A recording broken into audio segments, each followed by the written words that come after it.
Hello, good morning. Please bear with us, just making some final checks.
Can you hear me?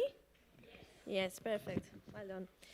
So thank you very much for being here in the second day of the final event of the ETHNA system. We are really glad to have you here one day more.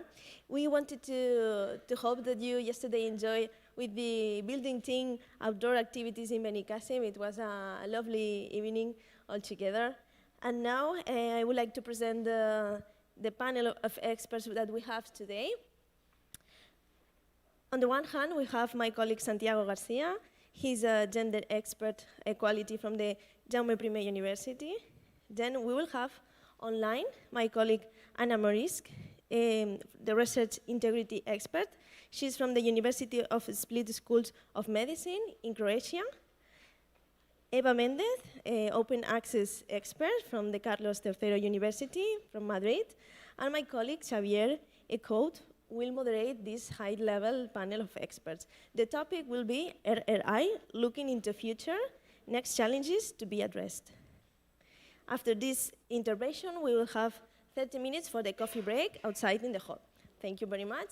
Now you can start with the roundtable, please. So thank you very much, and thank you very much to our dear coordinators of the ETHNA project for organizing the event. This panel, as it was introduced by our colleague, is going to be looking into several, let's say, dimensions or several elements of the responsible research and innovation. I'm assuming that most of you here were either were here yesterday, or maybe you're already perfectly familiarized with ETHNA, but just in case we have somebody in the online or here that doesn't know it, the ETHNA project is proposing a system of ethical governance for institutions, which means basically to propose a way in which institutions work under responsible research and innovation, RRI, principles. As you know, yesterday, we heard the experience from our implementing partners, so what they have been doing to pilot the implementation of the system. And today, we are going to try to look a little bit into the future with the help of a wonderful panel of experts. So you already heard who will be the members, but let me share with you a bit more of information. I would like to make sure if Anna Marušić is online or not. Can somebody confirm? If not, we can change the order of the speakers. We change the order. Okay, that's not a problem. So we will start then with Dr. Eva Méndez. She holds a PhD in library and information sciences and is an expert in metadata. She is the director of the Open Science Lab at University Carlos III de Madrid, and she defines herself in her Twitter profile as an open knowledge militant. She has been an active member of several international research teams, advisory board on communities in open science, e-infrastructures, open data, and related technical issues. She was the chair of the European Open Science Policy Platform between 2018 and 2020, and she is currently a member of the steering board of COARA. Today, she will be sharing with us her point of view on the challenges of open science. So, thank you very much, Dr. Méndez, and the floor is yours.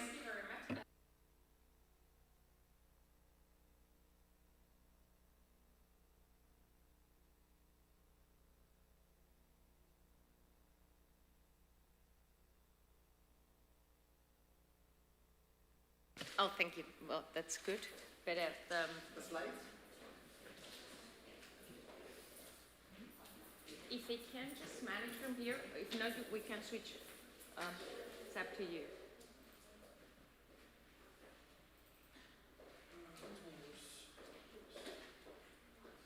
What's the name of the... Yeah, it's there. Do you think I can control from here? Yeah, it should. Right. Should be cool. Yeah. I have, this is mine because it's my, Okay. but I have to synchronize that when I could do here, it doesn't happen there. Okay. Okay, good morning, everyone. Thank you very much for this invitation. Thank you to be part of this project because I was one of the authors of your final book, and I think it's really interesting to join the community in a big landscape, which is the responsible research and innovation. I'm all the time talking to open science experts and open access, open data, but here is like open the mirror and open the landscape, and I think it's very important to discuss with you without the challenges. If you think about a title that I put in my slides, is challenges and changes. The changes that we have to do to make open science happen are also the challenges for that. This is an overview of my presentation. I want to start with some mainland for everybody, and also a couple of reminders. I want to tell you a bit where we are in open science, what we have learned so far, because now it's kind of very much on the ADN of every researcher. You have heard about that, but there is already 20 years that we have been talking about open access and open science, and I think sometimes it's that like the Groundhog Day, you know, that we start every day and we start every day and we keep starting open science and we never do it. So that's why what I want to discuss with you is some urgent changes that I think they are absolutely crucial and urgent to make this happen. And what is the strategies, what we call, and what I used to manage in the Open Science Policy Platform, the PCIs, the Practical Commitments for Implementation, and also we'll share with you some takeaways for the future. This is the starting point that I want to share with you. We are in a big landscape of RRI. The responsible research and innovation is a meta-philosophical approach to how research and innovation should be made. It is in the background the human research strategy for research and also the career development. All these chartered and coded at the European level. In the other hand is the Horizon Europe framework and the Council recommendations for making open science a reality, and also the context of the European research area. We have a big picture where RRI is like the land where everything should happen in the research and innovation in the natural days, in the current days.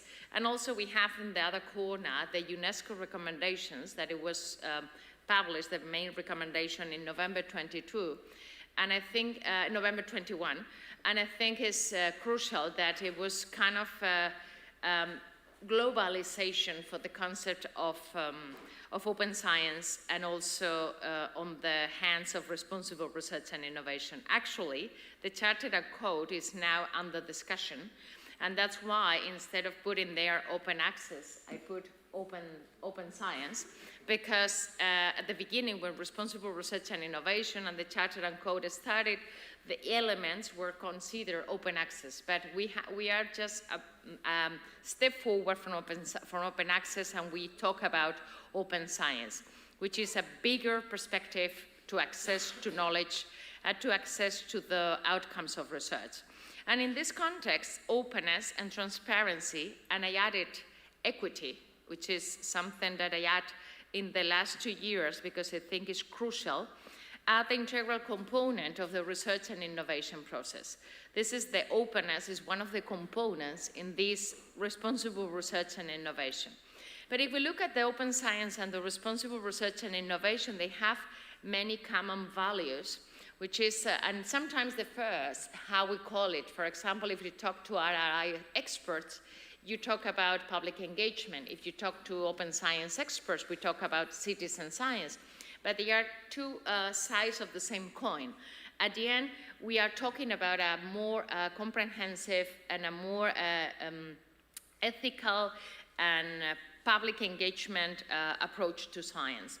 And also another thing that is important to understand on this intersection, it depends if you are you put RRI as an umbrella term or you put open science as an umbrella term. I will just give you just another reminder, which is an important thing to have the basis where we stand for.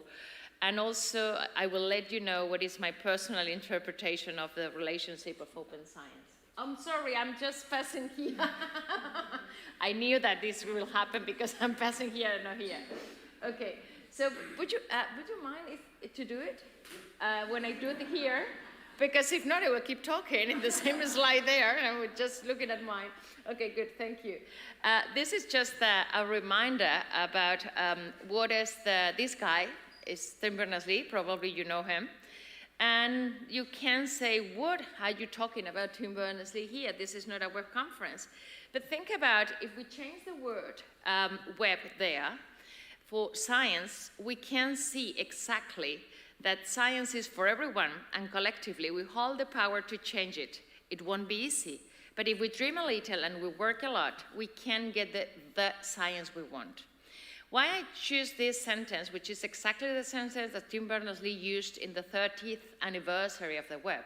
We have been living with the web for 30 years, but unfortunately, we have changed everything in our lives, the way we do the way we shop, the way we interact, the way we have this streaming to everybody, but we keep doing science and we keep doing research, funding, evaluating, and doing science in the same way as in the 19th century. The web have changed all our lives, except the way we communicate and we evaluate and we fund science. This is just a big reminder that I want to share with you. Another reminder, just keep going.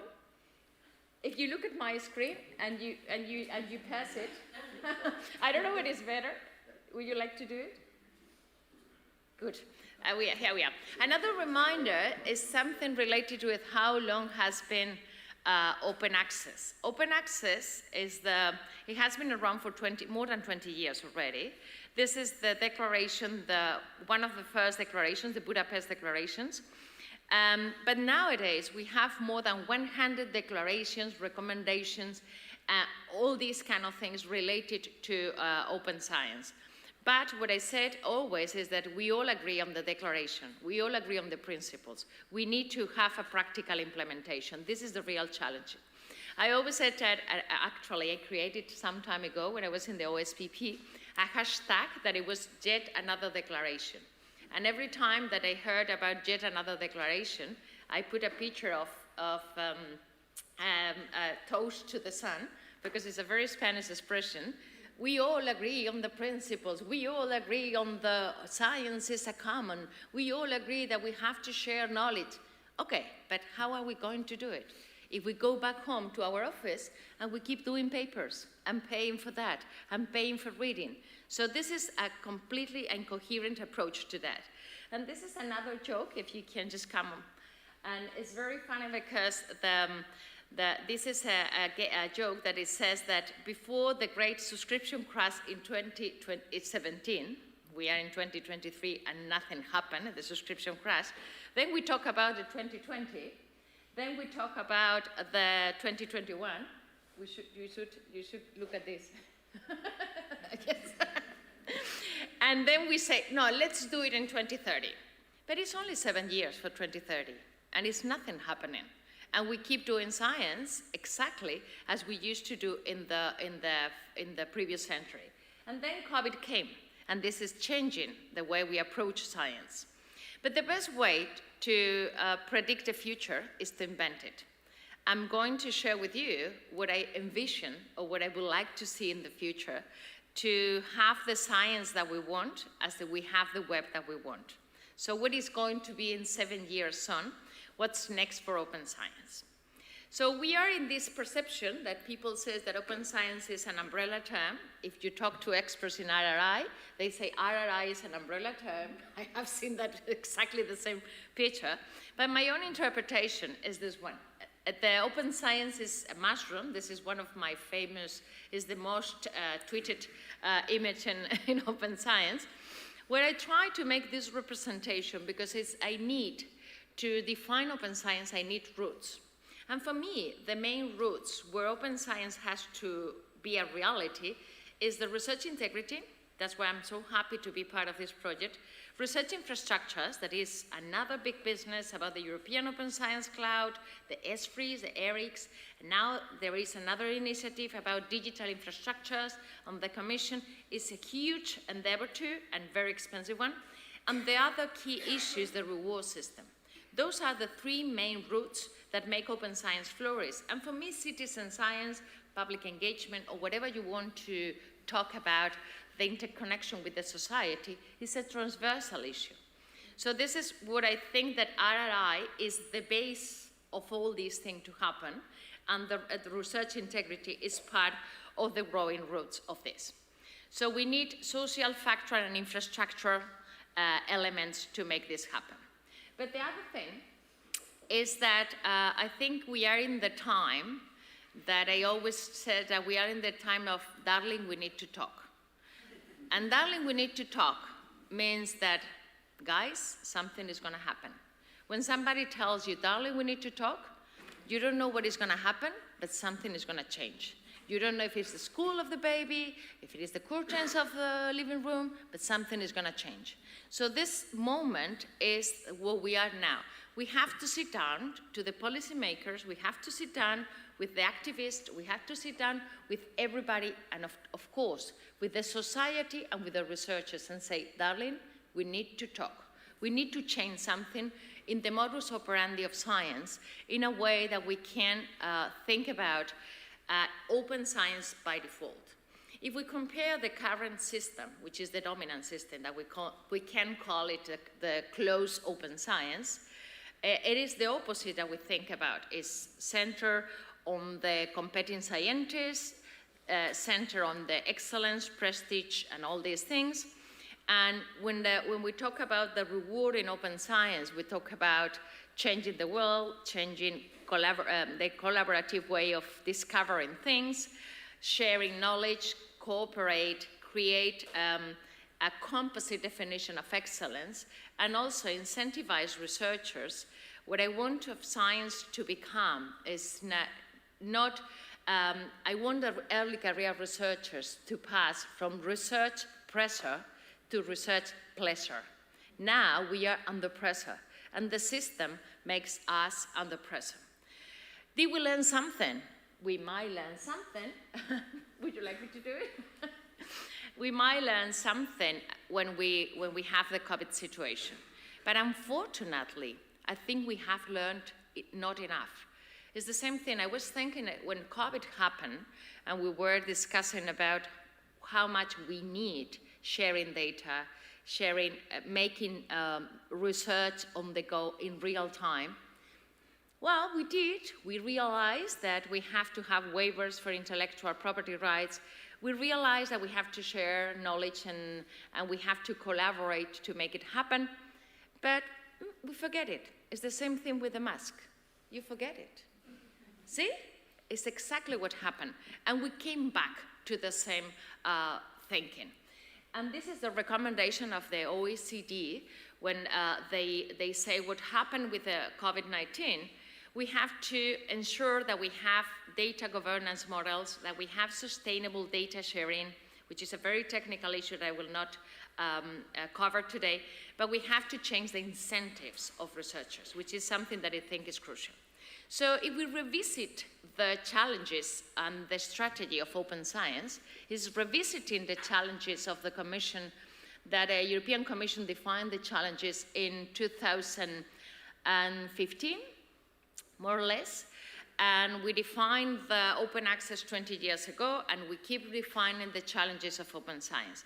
But it happened to be that the challenges are the building blocks, The building blocks of are the challenges.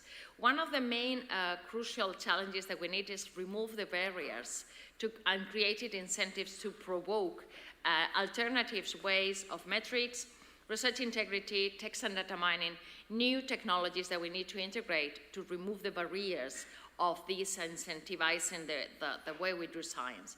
Also, we need to develop infrastructures. Another building block is the European Open Science Cloud. And we need to embed science in the society. Those were the three crucial building blocks that the Commission thought about this. And those are the representation. You can't just do this all the way through. This is the representation of the main pillars and the main challenges of the European Commission defined it in 2015. And we were working at different stakeholder levels, but always when we have this discussion, we come up with the crucial thing is the reward system. This is the bottom line, this is the bottleneck, this is the crucial hot topic. And we all agree that we have to change the way we measure science, but we don't do it. We keep doing science as we did in the previous century. Those are the urgent challenges that I cover when they ask me, what do you think that it should be the future of open science? I think the future of open science needs to change the way we communicate science, the way we evaluate science, and the way we give credit to science. For me, they are the two big challenges. On top, we can just create as many infrastructures as we want. We can create European Open Science Cloud. We can create open platforms, Diamond Open Access. But the crucial thing is that we have to be conscious that these challenges should be changes.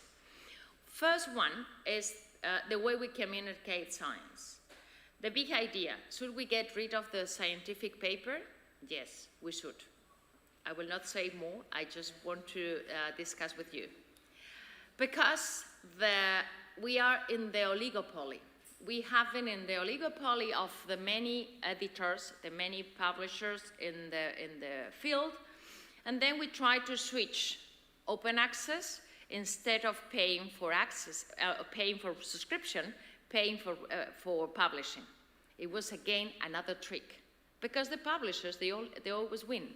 It's like, you know, these people, I don't know how do you say that in English, when they change where is the ball? Here, would you like to open access? Yes, we will, oh, I'm sorry, you didn't want. There's always the same thing, they always win. And this is the average amount of money that we have been spending to the oligopoly of academic publishers in the last 4 years, more than 1.6 billion in publication fees. We are having paid this, and I think it's not sustainable. And if we think about RRI, sustainability is one of the main issues. If the open access could not be sustainable, should be out of the crucial context of the responsible research and innovation. It's not a way to manage open access if it is not sustainable. And the second big challenge is the way we evaluate science.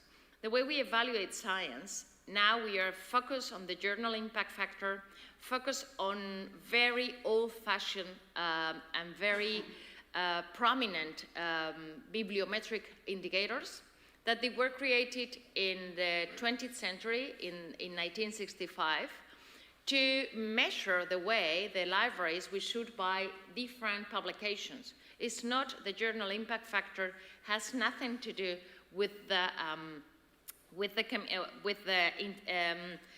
excellence or with the quality of the publication. But we keep doing, because we are externalizing in a number something that is our responsibility. And I think this is really bad. I think the whole research community should take over the responsibility of having the evaluation of the peers, which is something that we have been doing all the time.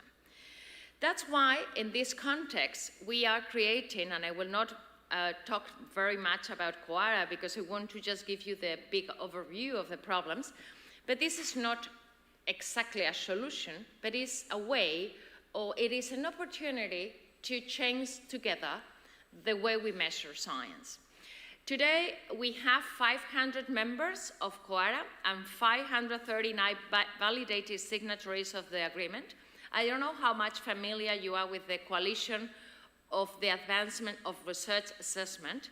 It's not the coalition to change and the magic wand to change the way we do evaluation, but it's just a coalition, a bottom-up initiative, growing on the already existing DORA declaration, the Leiden Manifesto, all already initiatives that they have been discussing the problems of the current research evaluation system, and try to make, to commit with this agreement and do together in a coalition a way of discussing how we should do better science. And we have to commit for 4 things. One of the main things that we commit is to include not only publications, but all the outcomes of research, data, methodologies, software, etc. Another commitment is that we are not going to use as an exclusive indicator the journal impact factor or the publication or publisher-based indicators. We can use those as a proxy of a research evaluation, but not as an absolute indicator of quality. We have to evaluate based on the contribution to the society and the societal impact, which is something that we can just get deeper afterwards if you want. And another commitment is that we are not going to use rankings on the evaluation of institutions and evaluation of researchers. And you can say, well, the rankings are just a high-level thing for the organization of universities in the world. But unfortunately, there are many universities that they are using rankings to, for example, evaluate mobility of careers. And that's absurd. If I'm a researcher that I have to research on the fishes in Africa, I have to go to Africa independently, that if it is in the ranking or not. I apply for my sabbatical and I have to write down, I'm going to this university and I'm going to this university that is not in the top 15 because it's where the coalition of open knowledge institutions is working there. And I don't care if it is in the ranking. It's supposed to be out of the indicators, but it's not. And if we think about the motivators of will, which is one of my favorite slides, the 3 motivators of will of researchers are money, law, and ranking. We are now moved by funding. We need funding to do our research. Sometimes we are compelled to to agree with the law, for example, the intellectual property law, for example, the public sector information and access to data, open data legislation in Europe, the GDPR. If we think about the data, we are compelled from many laws, and this is another motivator that puts on the table sometimes ethical issues. The legal and ethical issues are very close. And rankings. We don't care about rankings, but we are all the time caring about rankings. Rankings about researchers, the highly cited researchers. Rankings about publications, the journal impact factor order, the GCR. We are organizing publications by an order. The Shanghai ranking, we are organizing universities by an order. We are motivated all the time by rankings. But we have to think about that there is a very important and that's why I have something like likelihood that it will happen. It is seduction. There are many things that researchers we do by seduction. Do you remember, for example, when we, you probably remember, I have this question with the doctoral school in the UPV, and nobody remember, but you have an age.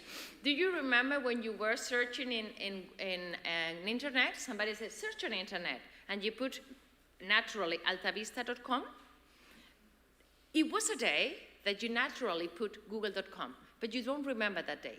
That was seduction.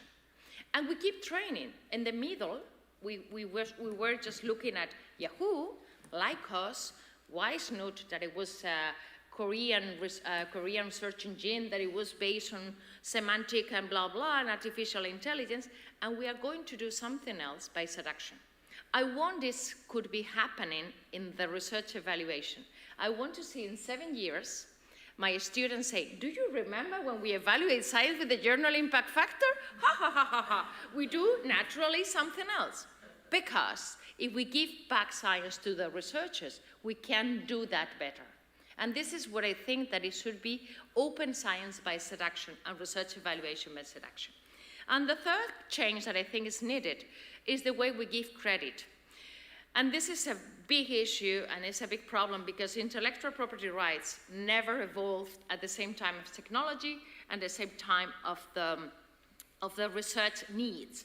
And we cannot think that it will be a knowledge valorization if, instead of being a system rewarding the research, consistent a system of payment, not of the contribution to science, but to the intermediaries. So the copyright is based on rewarding the intermediary, and we are the owners of our research. That's why there are some initiatives, and it's the second priority of the European research area, to move forward the intellectual property rights legislation to give back the property of the moral and the exploitation rights of the publications and data and different outcomes to the researcher.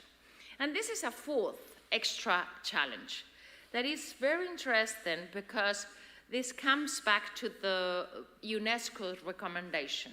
When we think about open access and open science, we think about equity, which is a big value that we have to incorporate in responsible research and innovation. Because if we think about I love this picture, because it's why I say that in open science we don't talk about equality, we talk about equity. Because equality means that you give the same to everybody. But if you give the same to everybody, there are people that they cannot afford to see the reality, to see the publications. If we say, well, let's change the world, instead of paying for access, we are going to pay for publications. This is equity. Everybody will have that. If you are from a low-income country, you will never pay 10,000 euros for an APC. So you are putting a lot of people out of the communication. And you know what? I know that this is going to be recorded, and I will never say that you can use illegal access. But in the terms of the access to publication, there is always an illegal road. What is going to happen if we change the way we pay for publishing? Are the Latin American, African countries paying with monopoly money to the APCs? They are completely out of the role. They are completely out, because they will be completely in the new system that didn't make them see what is happening in the real global research arena. So that's why we think that open science means justice, when you eliminate the barriers for everybody to access to knowledge. And how to do it? Just the final thoughts. How to do it is what I said, the PCIs. What is a PCI? This is the strategy to make practical commitments for implementation. Instead of calling people, let's do it, just yet another declaration. Can we agree upon the declaration? That's what I'm so happy about COARA, because COARA is not yet another declaration, it's a commitment. It's a commitment at institutional level of doing something to evolve the way we do research evaluation. It's a collective community. We are creating now working groups. We are creating national chapters.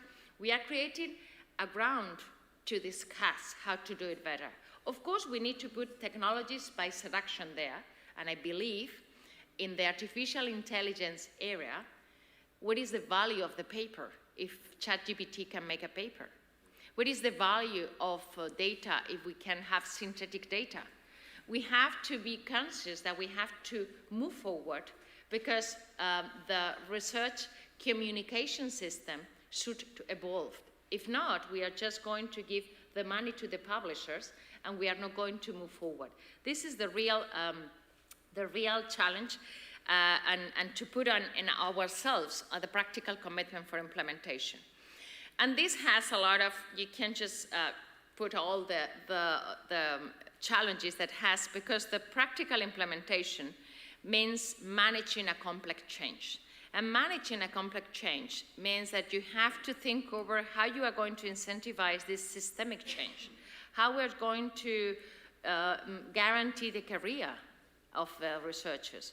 I cannot tell my students, don't publish in the Q1, because they will be out of the system. But I can motivate them to do something different.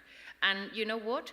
The early career researchers are always willing to practice open science, but they go back to the lab and they feel themselves that they have to keep doing science like in the 19th century.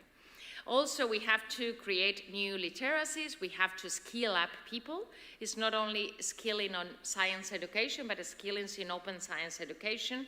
And also, this affects the behavior of researchers, and it has to create a big, big layer of research integrity. If we are opening up everything, we have to create another perception of the research integrity. I remember first when I told one of my students, you should open your publications. Yes, but if I open my publications, they will copy them. And I say, no, this is the most incredible guarantee that you legitimize your knowledge when you open it up. And always, the openness is an invitation to quality. If you do something on the openness, it's something that we will discuss after on the open peer review, on the open content. If you do something on the open landscape, you are invited to be excellent, because you cannot be hiding up in the barriers that you can't just say under the wall, on my little kingdom, on my little research, I can manage everything. If I do it openly and available, I cannot cheat. I don't know if you remember when the COVID-19, it was a very controversial, very in the news article that it was published in The Lancet about the effect of the ibuprofen in the COVID-19. And the whole society, the whole scientific society, just delete of that paper because it was openly available and everybody could comment and say, this is bullshit. If that was published on the paywalls, there will be nobody telling anything and it will keep going. So the openness is a clear invitation of transparency and excellence. And let me finish with this, that I always think that science is like a parachute. If it is not open, it's not going to help us. So I think this is the big message that I want to say to you.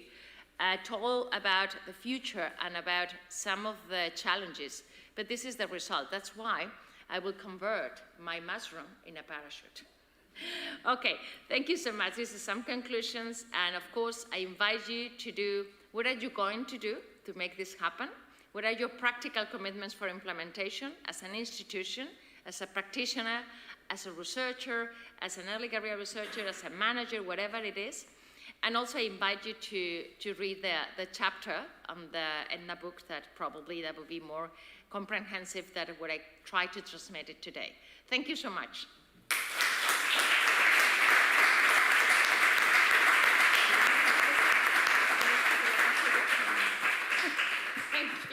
Thank you so much.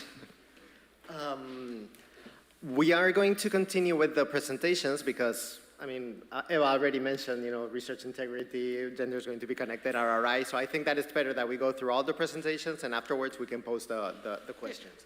So let me check back again if we have, is connected? She's connected. And where did Zoom go?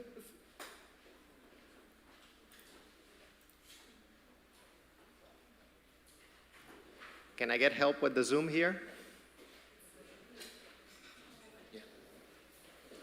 ¿Lo has cerrado antes? Yo no he hecho nada. Pues estará ahí. Ok. Ahí, vale. Hello, I hope you can hear me. Yes. Not too, a bit more of volume would be needed if possible. In the meantime, let me introduce to you, Professor Anna Marušić, who will be sharing her views on the challenges of research integrity. She is a professor of anatomy, chair of the Department of Research in Biomedicine and Health, and head of the Center for Evidence-Based Medicine at the University of Split School of Medicine in Croatia. She is also an honorary professor at the University of Edinburgh in the UK, and her research interests include evidence-based medicine and research integrity. She has published more than 300 peer-reviewed publications and was heavily involved with creating the policy of mandatory registration of clinical trials and public registries, which helped change the legal regulations of clinical trials worldwide. She has participated in a number of EU-related projects related to research integrity and responsible research and innovation. So thank you, Professor Marušić, for joining us from Split, and the floor is yours. I'm back. I'm back. I just closed the window for the better sound. Do you hear me better now? Okay, good. So I'm going to share my screen. Choose what to share. Entire screen window. Okay. I don't know what is it sharing my presentation mode or? We can see it, but it's not on presentation mode yet. Okay, okay, so stop sharing. I have to then share another screen. Excuse me, it's a little bit difficult. Window. I will share this one. Okay. Is it better now? Not yet visible. I'm sharing my screen.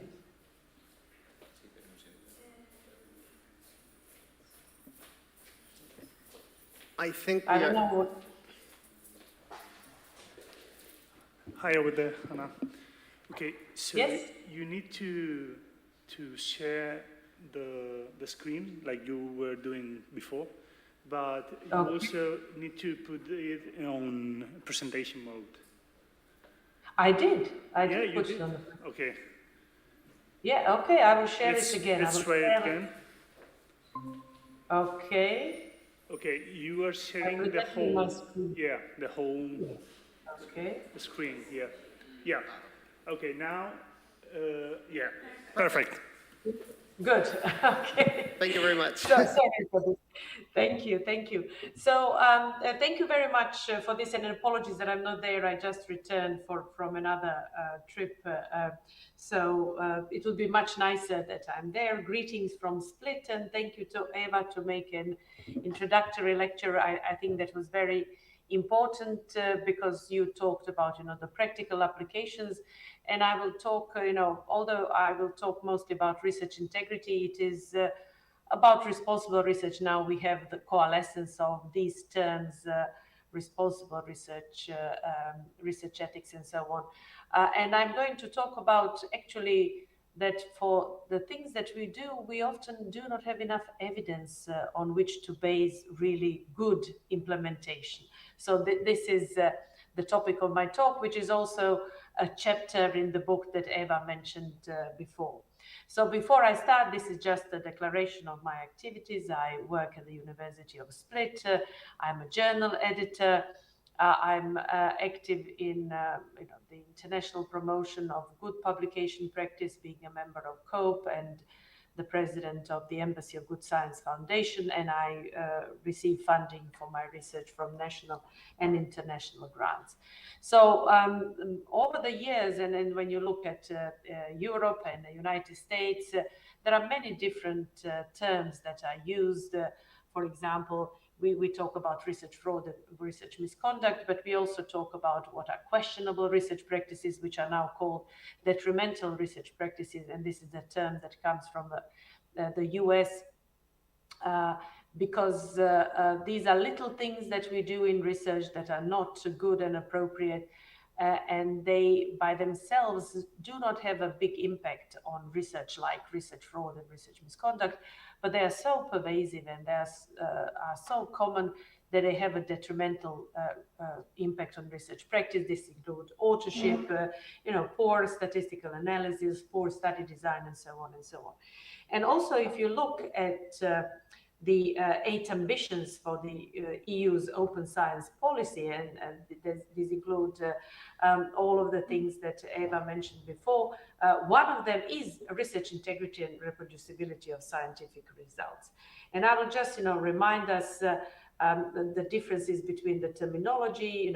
We all know about research ethics. This is, the application of ethical principles and values to the issues in research. Actually, what we can do in research, what we can do when we involve human participants in research, animals, environment, and so on and so on, and how then we look at how it can be misused and so on.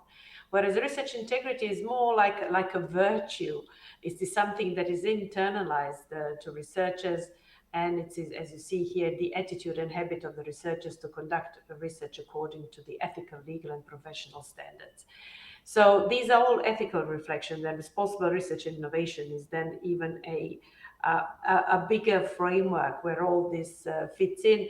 And there are actually disagreements between the people who are in research ethics and research integrity, what comes first, but the current definition, at least from the point of view of EU through the ENERI project, is that the research ethics is a wider concept and the research integrity is part of research ethics. We also have what is now more common in the EU, which is the open reproducible research, which is practicing open science and making it and offering it to users in free access, so that this research can be used for research reproduction. I'm going to talk a little bit about it. And I would just like to go through the 8 good practices of the European Code for Research Integrity to see, what's the evidence, or what do we have? Is it methodologically high quality evidence? And to see where we are and what are some challenges. And of course, we start from the 4 principles for research integrity, which is reliability, honesty, respect, and accountability. And then the good practices that are outlined in the European Code of Conduct for Research Integrity, which is actually some kind of soft law.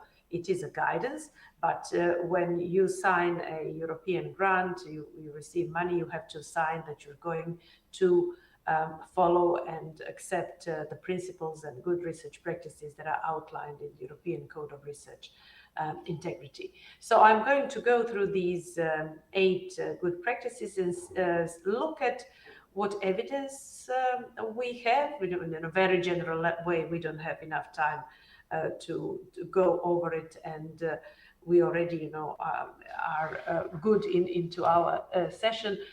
So let's start with it. So with research environment, and ETHNA is in a way looking at and how to build the research environment that will be more responsible for research and innovation. And this is about building research culture. We often talk about research culture and research climate, and these are terms that are often used in research in different ways. So culture is something that is a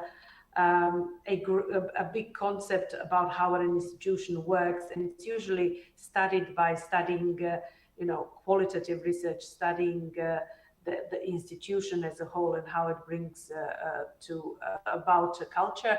Whereas a research climate or research integrity climate or research ethics climate or RRI climate is usually measured by surveys, by estimating how researchers or members of an organization perceive a certain environment they are in, and that is the climate.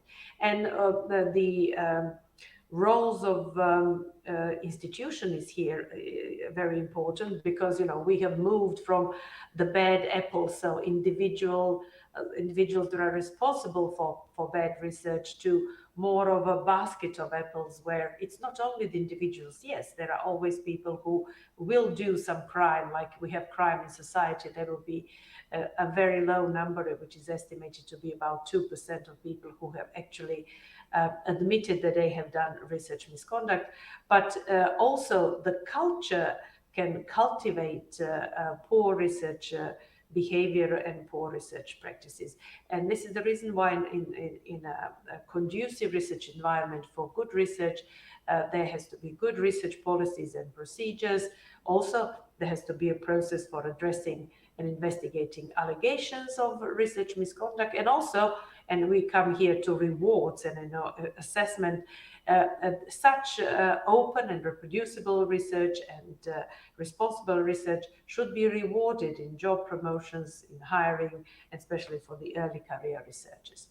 But when you look at it, and we did this systematic review recently, when we looked at, okay, let us see what evidence is there on how to change climate and culture.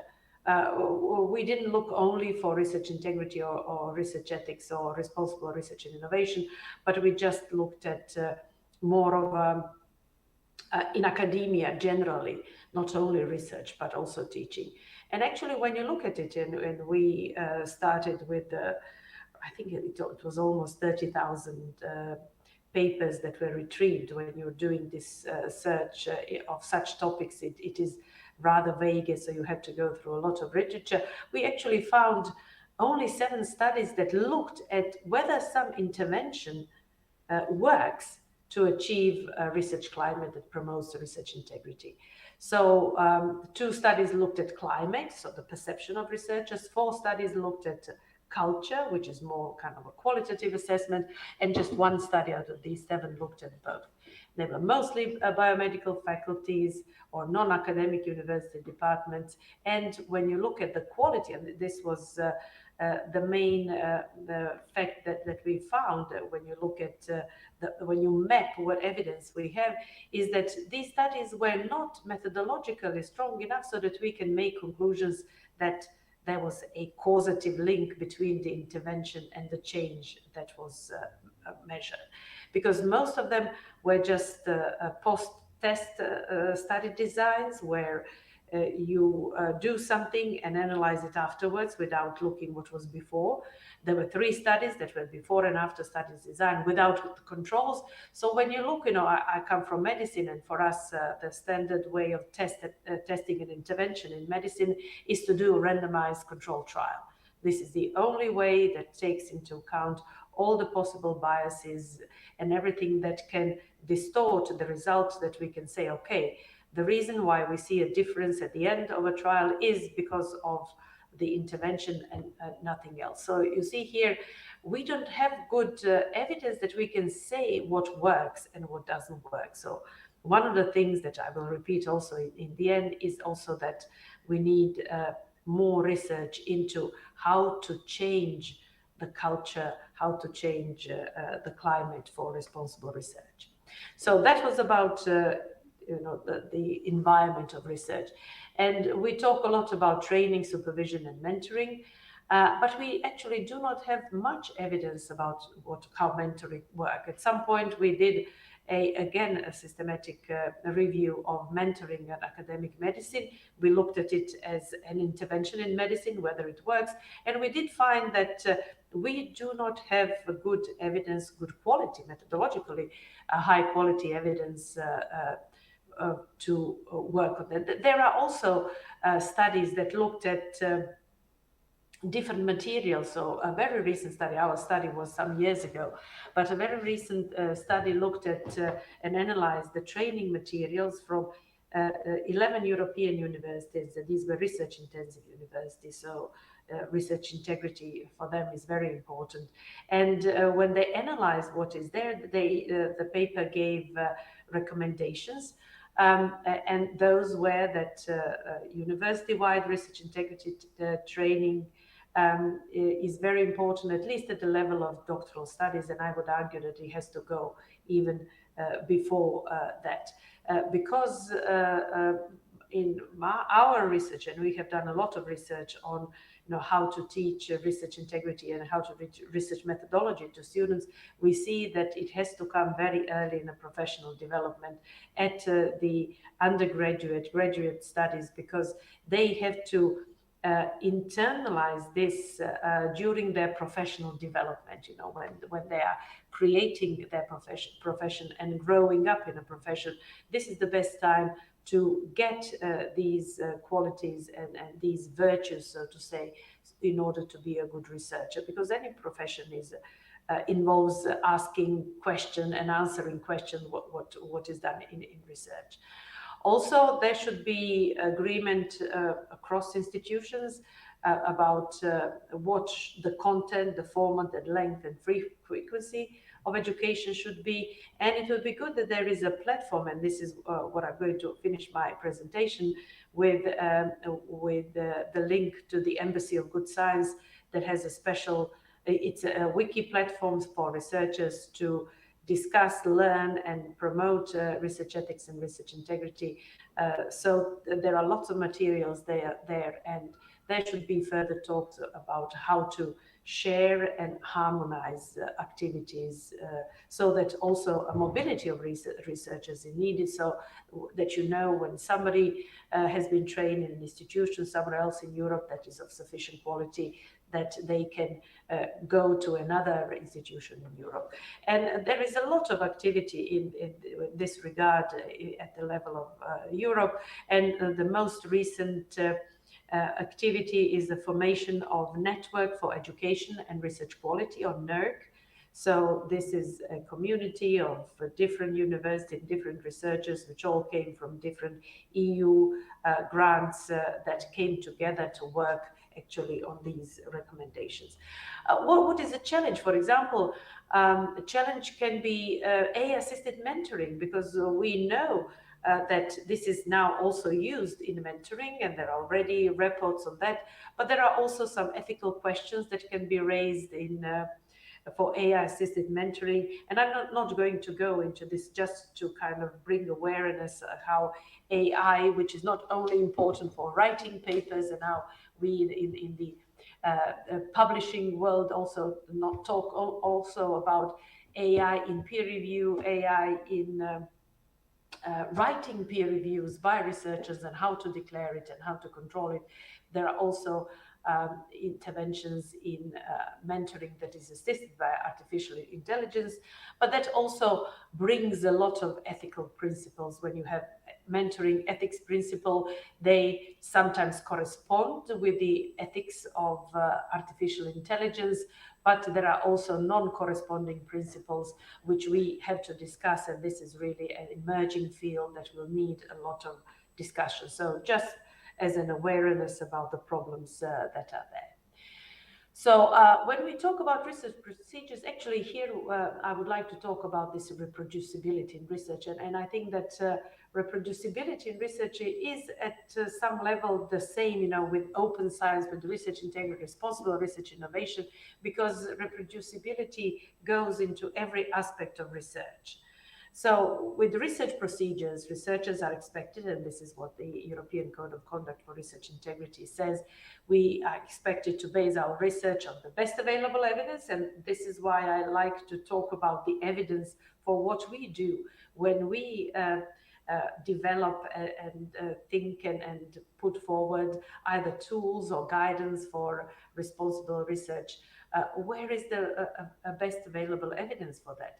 We also are expected to use the best resources to design and execute research, analyze the results in a responsible way, and then interpret and publish these results in an open, transparent, accurate way, so they can be verified and reproduced.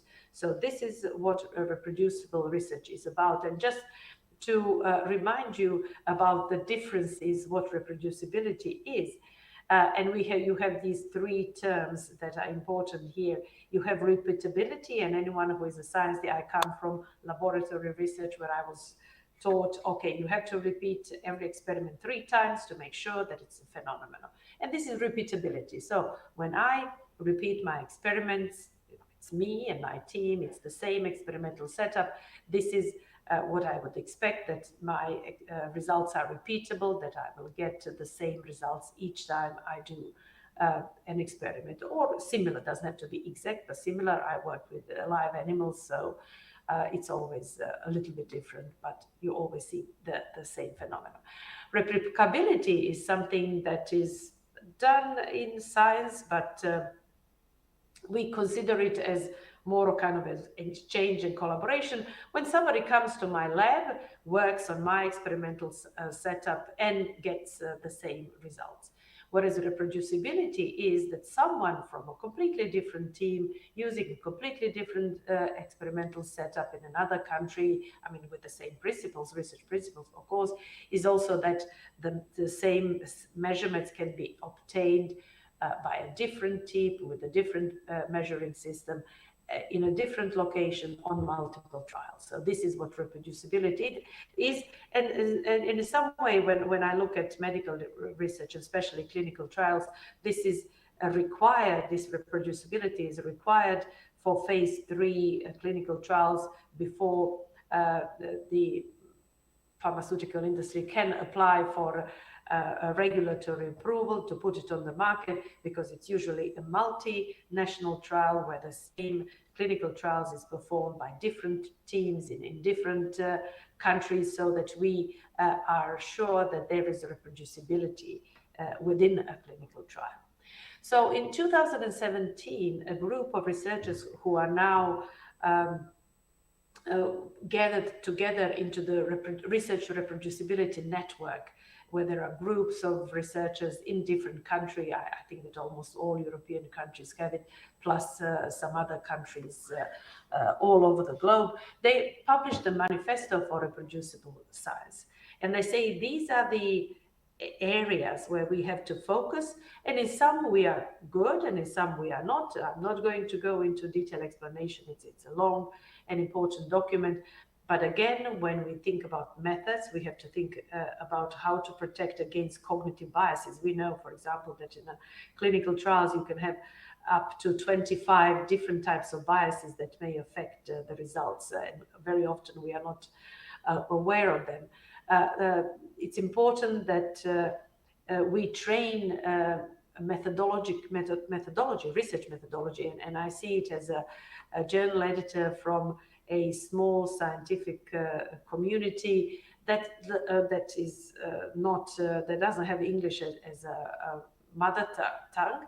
I see that very often English is not a problem. English can be corrected, but the lack of methodological rigor and knowledge of how to do proper research, especially when it is involving humans and when we're making important decisions that will have relevance in clinical practice, I see that it is a major problem. Also, it would be good that there is independent methodological support, meaning that for medicine, for example, that the clinicians are collaborating with methodologists, because only then the research can be better, and that always there is the need for collaboration and team science. So for reproducibility, transparency and open science is important. For evaluation, this is also a part of reproducible science, where we now have diversified peer review, which I'm going to have a brief slide on that, and also rewarding open and reproducible practices as incentives, and reporting and dissemination is important, from pre-registration of protocols to improving the quality of reporting, where we have lots of reporting guidelines, and also protecting against conflicts of interest in doing research and communicating research. So this is about research procedures. Safeguards are, what we have as either normative or normative rules, regulations, or aspirational guidance that we have in different professional and different institutions. And it's also linked to the research environment, because safeguards have to be implemented in a research environment. What we know about that, we know that in Europe there is a great diversity in the available codes or other guidance documents, that they differ according to the legal framework in a country, a research discipline, the level of research development or intensity in different countries. And it's also very important to know that researchers from different European settings perceive research misconduct in a different way. We also know, for example, that researchers from industry perceive research integrity in a different way, and to them different aspects of research integrity are important in comparison to the researchers that do research at university or research organizations. So these are all important things, and one of the ways where the European Commission tried to help and create tools for this comes from the SOPs for RI project that created a toolbox for both the research performing and research funding organization to promote research integrity, how to create a research integrity promotion plan, and how then to execute. What are the things that one has to focus on, at least from the consultations and the literature that we did before we created this toolbox. So this is something that is now available together with many tools for different aspects of research. One of the important good practices that is outlined in the European Code for Research Integrity are data practices and management. I don't have to talk here about, the FAIR the principle for data, the GDPR that we have to think about when we do research. And for example, we know, although it's not so well documented in research, that the researchers do not well understand, for example, what is anonymized data, what is pseudonymized data, that very often they confuse pseudonymization as anonymization, which it is not. So we still have a lot of issues that we have to deal in implementing GDPR in research. And Eva already talked about the European Open Science Cloud, where we still have to see how it's going to be, because we also have national repositories and so on, and we have to see how to actually achieve, because as Eva said, we talked about open access for a long time. We haven't moved that much, but this is at least something that we can aspire to. Another good research practice is collaborative working. I'm not going to talk about that because we don't have much evidence for that. We have what we think is good practice. So, for example, we have a Montreal statement from the World Conference of Research Integrity that addresses the responsibility in collaboration. This is very important because in many scientific fields, we cannot do research without collaboration, not only within an institution, but with different institutions across the countries, across continents, across disciplines. And we know, for example, that authorship criteria and high energy particle physics are completely different from everything else, including medicine. That is my field. Also, they have outlined what the responsibilities are for managing the collaboration, how to communicate, making agreements, compliance with different laws, policy and regulation at different places, what will be the cost and rewards, transparency, resource management, monitoring, if there is, maybe research misconduct, what are the responsibilities, how to resolve conflicts, who has the authority of representation, and also the responsibility for outcomes of research, including how to respond to irresponsible research practices, and how to ensure accountability across the whole collaboration. So these are important issues because of the nature of research that we do now, but we don't have much evidence at how this actually works. And then the final, these are the 8 and 9 good practices in European Code of Conduct: publication and reviewing, evaluating, editing. And then we have, now all kinds of declaration. I'm just going to talk a little bit about authorship, conflict of interest, peer review, and publishing challenges that we have, just to emphasize that these are the challenges that we face, especially in publishing, because publishing has been evolving rapidly, and we need to think about that in view of research integrity and how to deal with it. So I'm not going to talk about authorship and the conflict of interest. This is something that has to be declared. Now we have all of the declarations that we have to do, what the authors contributed, other contributors that are not authors. We have a general authorship criteria, that is that somebody has to give substantial contribution to research and writing. It may differ in different disciplines. Also, competing interests have to be reported. Funding has to be reported. The authors would need to know more about the type of licenses that a work is published. what are the Creative Commons licenses that are common now, and researchers are not often aware what happens when their research is published in full openness access, like CC by 4, which means, for example, that identifiable photos of their patients may end up on Google Pictures and so on and so on. So there are many ethical issues that we still need to address. Preprints are also important, and they have been... Sorry, Professor Marušić. Yes. As we started a little bit late, we need to cut down a little bit. I'm closing. I'm really sorry. Thank you very much. Yeah, that's okay. Preprints are very a challenge now, how to deal with it, how to ensure that what is published is correct. We have predatory journals that are very often targeting young researchers. We have now the diversification of peer review, from the original single or double blind. Now we have consultative, results-free, open peer review, post-publication peer review, and times have changed since this quotation from Albert Einstein, which you can read later.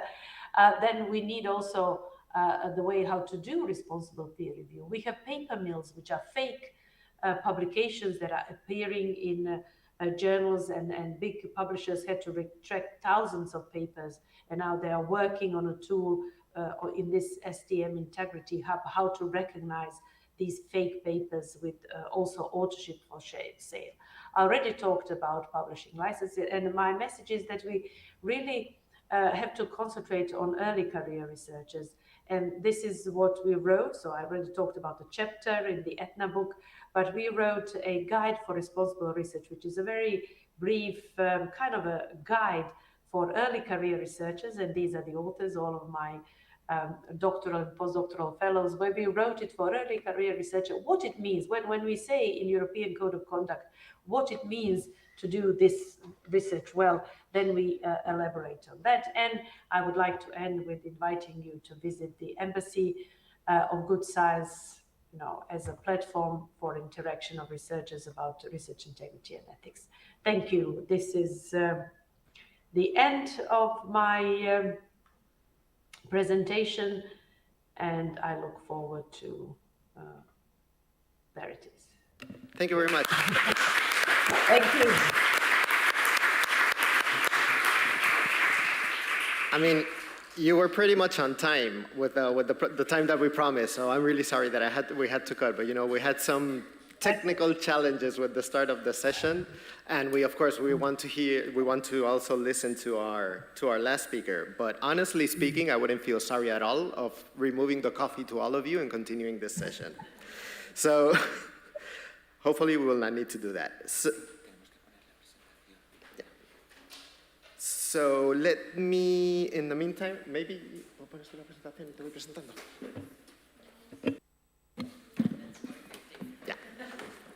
So let me introduce you now to our last speaker, who's actually a local player.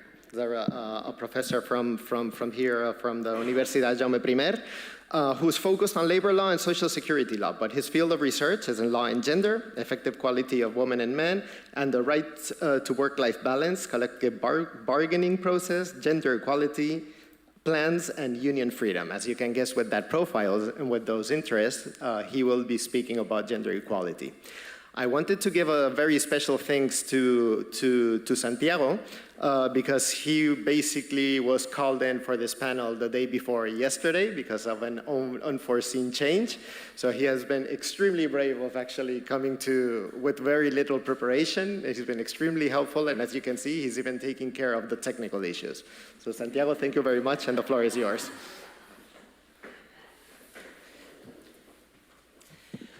Okay, thank you very much, Xavier.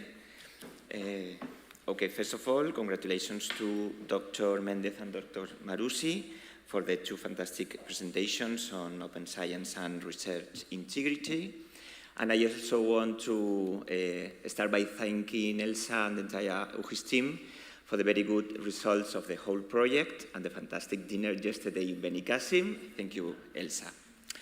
Now, I want to apologize for making my presentation in Spanish. Yesterday night, after the dinner, while I was rehearsing in front of the mirror, the person on the other side recommended me that it would be a good idea to speak in Spanish with simultaneous translation, at least if the objective is for the audience to understand my explanation.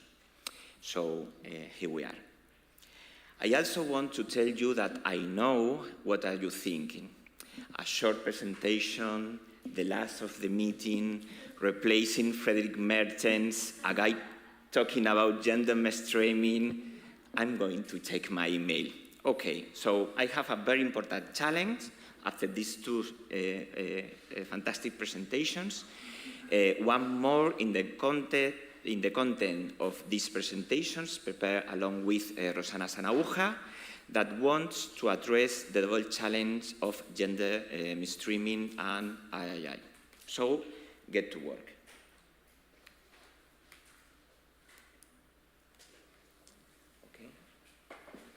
Okay.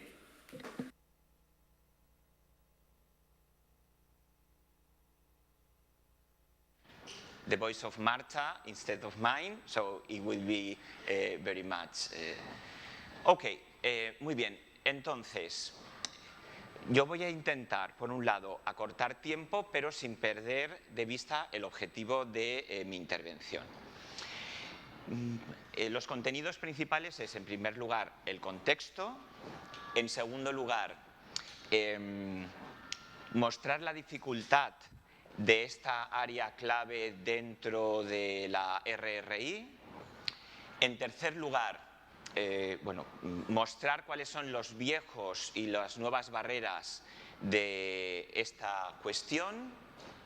En cuarto lugar, intentar mostrar algunos aprendizajes que en el campo de la RRI se pueden obtener de todos los avances que ha conseguido las contribuciones feministas sobre transversalidad de género y finalmente, indicar algunos de los próximos desafíos. Bien, me ha parecido muy interesante escuchar en distintas intervenciones, ¿no? Bueno, hace 20 años comenzamos a decir, hace 30 años comenzamos a reclamar. Bueno, la igualdad de mujeres y hombres se reconoce formalmente a mitad del siglo XX y poco tiempo después surge en el movimiento feminista el contraste entre lo que dicen las leyes y la realidad que se aprecia. Por ejemplo, eso dio lugar a las distintas conferencias mundiales, ¿no? Hasta Pekín 95, diciendo, oye, estamos declarando esto, pero la realidad es otra. Pues bien, en este proceso de la RRI que acaba de comenzar, al cabo de 20 años, las contribuciones feministas se dan cuenta de que las respuestas correctas solo vienen si se dan las preguntas acertadas. Entonces, la pregunta acertada que se dio es, bueno, ¿cómo conseguimos que la igualdad se convierta en una realidad? Y la conclusión a la que fueron es, necesitamos un plan de acción, que es el famoso plan de acción de Pekín. Por tanto, ante cada una de las preguntas que han ido surgiendo estos días, yo creo que una muy buena lección que ofrece la evolución del movimiento feminista desde el punto de vista de las políticas públicas es, bueno, ¿cómo hacemos para que necesitáis un plan? Como la perspectiva de género vio que necesitaba un plan a nivel global en el año 95. Bien, en la relación concreta entre la igualdad de género y la RRI. Bueno, yo creo que hay que reconocer y manifestar la contribución del feminismo académico para pasar de lo que se ha denominado la ceguera de género a la pertinencia de género. Bueno, aquí no hay ningún problema en relación con la igualdad de mujeres y hombres bueno, esto afecta directamente a la igualdad de mujeres y hombres en el campo de la investigación. Y, bueno, eso se transforma en un objeto de atención por parte de la política europea de investigación, con algunos precedentes, pero que tiene un hito, ¿no?, que marca una nueva trayectoria en el informe ETHNA del año 2001 y que hace que esta política pública se centre fundamentalmente en tres cuestiones. La primera es la presencia de mujeres y hombres horizontal y verticalmente en las organizaciones de investigación y en la investigación en general. La segunda es que el género estuviera presente a la hora de hacer investigación, a la hora de financiar investigación, ¿de acuerdo? Y a la hora de, de dar sentido a las cuestiones que se planteaban en esa investigación. Con una cuestión que ha aparecido repetidamente a lo largo de la jornada es provocar una transformación institucional. Desde el año 95, han pasado muchísimas cosas y el objetivo sigue siendo el mismo, provocar una transformación institucional. Y salía estos días pasados a cuestión, es decir, ¿cómo conseguimos cambiar la cultura? Bueno, pues el punto en el que creo que ha llegado todo este trabajo es: vamos a ir cambiando la cultura, pero mientras tanto vamos a ir cambiando vamos a transformar la institución. Y transformando la institución vamos a ayudar a transformar la cultura que la impregna. Entonces, es un objetivo más modesto, pero que contribuye al objetivo más general. Y finalmente, mainstream gender en investigación e innovación, ¿no? Es decir, que no sea ahora iremos a la RRI, que no sea una cuestión concreta, sino que sea una cuestión transversal. Recientemente se ha añadido una cuarta dimensión, una cuarta faceta, que es la interseccionalidad. Bien, estos avances han sido lentos, han sido costosos, han sido frágiles y han experimentado retrocesos en periodos de crisis. Por lo tanto, no es un progreso lineal, sino que ha presentado todas estas características. Y, en general, si eso es en materia de gender mainstreaming, ese proceso, pues también en la gender mainstreaming en investigación y desarrollo. Es un proceso costoso, es un proceso con altibajos y es un proceso que no está siempre consolidado, sino que puede ir hacia atrás. Bien, si gender mainstreaming en investigación y desarrollo era un desafío, gender mainstreaming en investigación y desarrollo responsable es un nuevo desafío. ¿Por qué? Porque el marco ha cambiado y por lo tanto hay que adaptar gender mainstreaming a ese nuevo marco, y esa adaptación ha tenido algunos costes.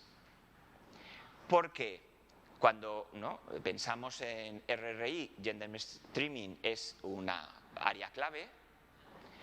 Cuando gender mainstreaming ha de ser una dimensión en todas las áreas y se corre el riesgo de volver a encapsularla, cuando la conquista había sido que fuera una cuestión transversal. Entonces, hay que advertir que ese coste no se materialice. Y, eso da lugar a una nueva relación entre gender mainstreaming y investigación y desarrollo. Entonces, hay que afrontar los desafíos de esa nueva relación. Bien, una vez planteado el marco de referencia que busco y que está en el capítulo del libro, ¿cuáles son mis objetivos? Bueno, en primer lugar, tener en cuenta que gender mainstreaming es un concepto complejo y multifacético. Por lo tanto, no se puede pasado mañana comenzar a aplicarlo, sino que hay que partir con humildad de que es complejo comprenderlo y, en consecuencia, llevarlo a cabo. En segundo lugar, nos encontramos que en el ámbito de esta relación los datos siguen mostrando que hay más barreras para las mujeres en la investigación y que esas barreras no se han suprimido, aunque algunas de ellas sí que se han atenuado. Pero el escenario es este. Y finalmente quiero llegar a plantear qué respuesta nos da las contribuciones feministas a una de las preguntas repetidas, y es ¿Cómo conseguimos esa transformación institucional para que impregne la RRI? Bueno, pues lleva Gender Mainstreaming un trabajo de más de 30 años para dar algunas pistas de cómo conseguirlo. Y creo que hay que aprovecharlo, ese trabajo. Bien, hay ahí toda una serie de definiciones, desde luego no me voy a detener a ellas, simplemente quiero subrayar que Gender Mainstreaming es un concepto multifacético. Se comprende como un proceso, se comprende como una estrategia, se comprende como una manera de analizar, se comprende como la persecución de unos resultados. Por tanto, son muchas cosas al mismo tiempo, ¿no? Como la película ganadora de tantos Oscars. Y eso, bueno, plantea una gran cantidad de problemas. Pero una vez sabemos eso, lo que hay que atender es, bueno, qué mecanismos, herramientas y metodologías se ofrecen para llevar esto a cabo y para conseguir que pueda operar en estas distintas dimensiones de una manera correcta. Pero el punto de partida es reconocer con humildad que es difícil llevarlo a cabo, a pesar del tiempo en que se ha trabajado en él. Bien, viejas y nuevas barreras en la relación entre investigación e innovación y gender mainstreaming. Vale. Bueno, seguimos encontrándonos con una presencia que no es equilibrada de mujeres en las organizaciones, especialmente en aquellas relacionadas con STEM. Seguimos sin tener plenamente desplegadas políticas de conciliación de vida familiar y laboral. Se discute si son eficaces o no los programas específicos para desarrollar habilidades directivas y de promoción en las mujeres investigadoras. Y todavía no se ha implantado gender mainstreaming para lograr una completa transformación institucional, como espero mostrar más tarde. Bueno, se extiende la formación en materia de igualdad, pero no es un proceso estandarizado. Se ha detectado la existencia de una falta de entendimiento sobre esta área clave que dificulta llevar a cabo actuaciones en el ámbito de la RRI. Se ha apreciado que es una cuestión donde permanentemente se tiene que...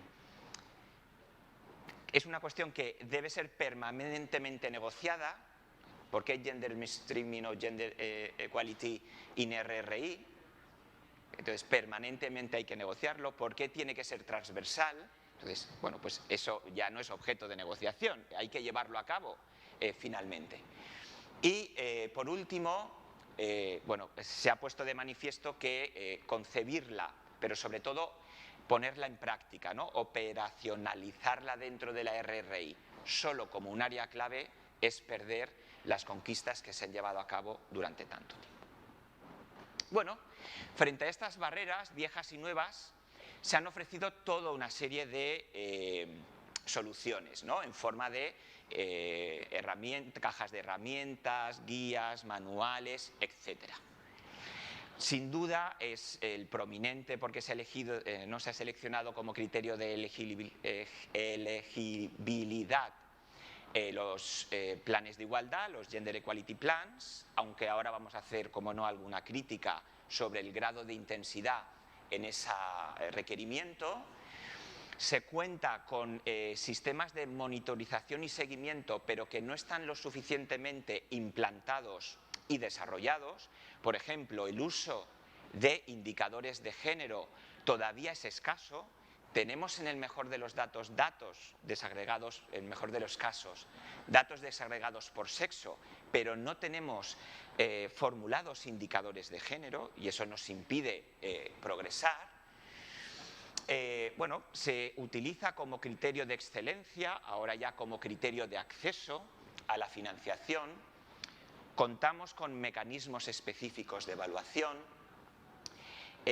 Bueno, lo tenemos muy presente en algunos casos en textos de hard law, pero frecuentemente en textos de soft law. las instituciones, en el mejor de los casos, han adoptado cartas o declaraciones o acuerdos formalizando su compromiso con la igualdad.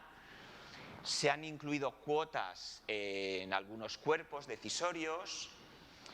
Se han establecido algunos programas específicos de financiación, algunos de ellos los tenemos en España, y bueno, existen o están más presentes los programas de formación o entrenamiento y también de mejora, ¿no?, en habilidades, por ejemplo, en programas de doctorado, etc. Es decir, frente a esas barreras o esos obstáculos, no es que no existan métodos y herramientas. La pregunta es por qué no se están aplicando los métodos y herramientas que existen.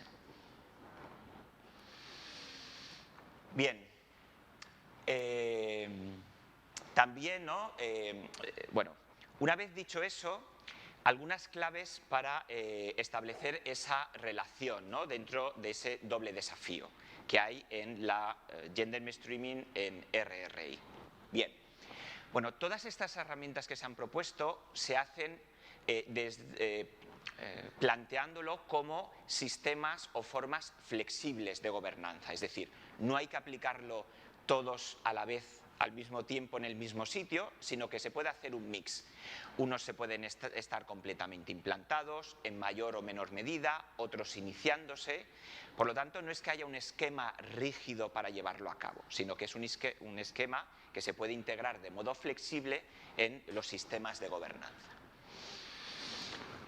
Estos métodos y herramientas, ya en algunos casos, lo que se ha observado es que están sufriendo un proceso de institucionalización. Es decir, que lo que comenzaron siendo buenas prácticas, algunas de ellas ya están institucionalizadas, pero no todas ellas y no siempre de una manera sistemática. Y, bueno, la elección ha sido los Gender Equality Plans. Como principal herramienta para lograr gender mainstreaming en RI y como un criterio de elegibilidad como indicado. Ahora bien, tal y como se desarrollan las orientaciones para cumplir con este criterio, se establecen 4 requisitos obligatorios que aparecen ahí y después se establecen 5 áreas que se denominan Recommended Thematic Areas. Una de ellas tiene que ver con medidas contra la violencia de género y el acoso sexual. Claro, plantear esto como un área recomendada, desde luego parece rebajar en buena medida la intensidad de los contenidos de los planes de igualdad. ¿Por qué digo esto? Porque puede aparecer la crítica de, bueno, ¿por qué es un requisito de obligado cumplimiento, ¿no?, a partir de 2022? Pero si entramos en lo que es de obligado cumplimiento en este requisito, vemos que ha sido un acuerdo de mínimos. Y quería destacar, o quería ejemplificarlo, mostrarlo con este ejemplo. Por lo tanto, bueno, hemos de profundizar, como siempre en investigación, para ver, realmente medir, ¿no?, la realidad de las cosas. Bueno, ¿qué propuesta se ha hecho para lograr la integración de la transversalidad de género en la investigación y el desarrollo? Bueno, pues la idea principal es la siguiente. Y yo creo que vale, porque al final es una metodología para muchos otros objetos de actuación o intervenciones en política pública, intervenciones públicas en definitiva. Solo vamos a lograr la transformación institucional si la organización integra un ciclo donde la igualdad de género está presente en estas 4 fases de su intervención. De tal manera que en cada actuación de la organización, en el momento de definir el problema, de planificar la acción, de llevarla a cabo y de evaluarla, tengamos presentes sus implicaciones en la igualdad efectiva de mujeres y hombres. Si el ciclo de la transversalidad no está incorporado en el funcionamiento de la organización, no vamos a alcanzar el objetivo. Tan fácil de decir como difícil de lograr. ¿Por qué?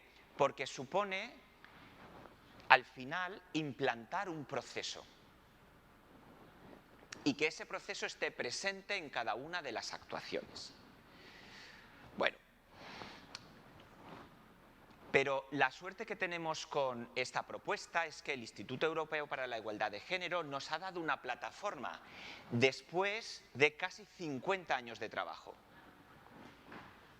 Una plataforma donde a la pregunta que se hacía de cómo lo vamos a hacer, y hoy han salido, ¿no?, distintos ejemplos que coinciden con algunos de los factores que vamos a ver de manera rapidísima, pues bien, esta plataforma dice: solo lograremos implantar este proceso si la organización cumple plenamente 5 componentes y 29 factores.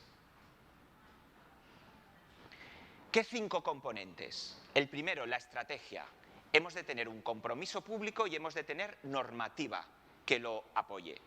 De hard law o de soft law. Si no tenemos eso, tenemos una pata cojeando. Segundo componente, las condiciones. Es decir, tenemos que tener condiciones para que logremos implantar la transversalidad de género.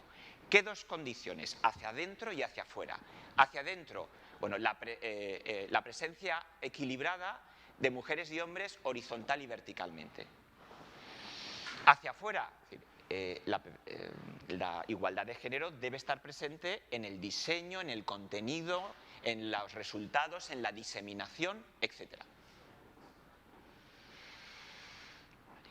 En tercer lugar, perdón, dimensiones, esto eran dimensiones. En tercer lugar, condiciones. Bueno, pues las condiciones, ¿no?, que ahí nos plantean, pues hemos de tener un plan. Si no tienes un plan no lo vas a conseguir. Pero 2, has de tener estructuras que lleven a cabo el plan. Esas estructuras han de contar con recursos para hacerlo. Esas estructuras deben estar dotadas de personal capacitado para llevarlo a cabo. Tiene que intervenir la participación de los stakeholders, tiene que contar con mecanismos de rendición de cuentas, tiene que generar conocimiento y tiene que formar para que se pueda llevar a cabo. Bien. En cuarto lugar, para eso tienes una serie de métodos y herramientas. Es el componente con mayor número de contenidos. Bueno, y ofrecen todos estos que están aquí, ¿no? Desde el análisis de género hasta enfocarlo para lograr una transformación institucional, con muchísimos otros más donde no me voy a detener. Es el componente con un mayor número. Y finalmente, los resultados. Es un ciclo orientado a resultados, porque va a mejorar el funcionamiento de la organización, los procesos de la organización y los resultados de la organización. Por tanto, y eso tiene que ayudar a la transformación. Bien, para finalizar, ¿cuáles son los próximos desafíos? Bueno, en primer lugar, consolidar el marco de referencia.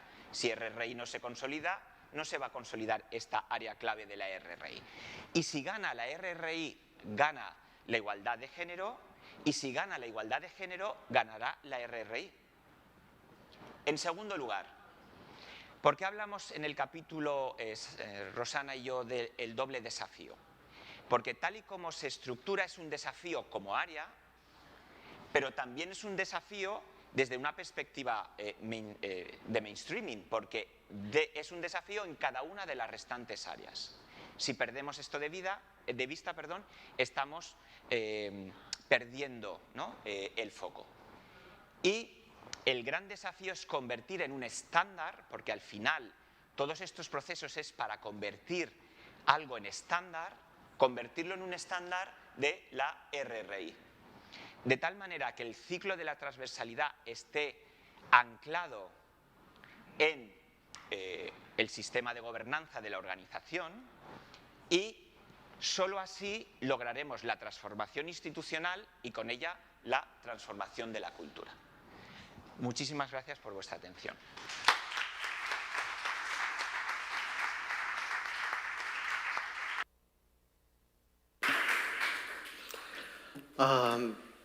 Thank you very much, and thank you very much to all the speakers. And I mean, this is a horrible thing of a moderator, of having to cut a session because of the timing issues, but reality is as it works.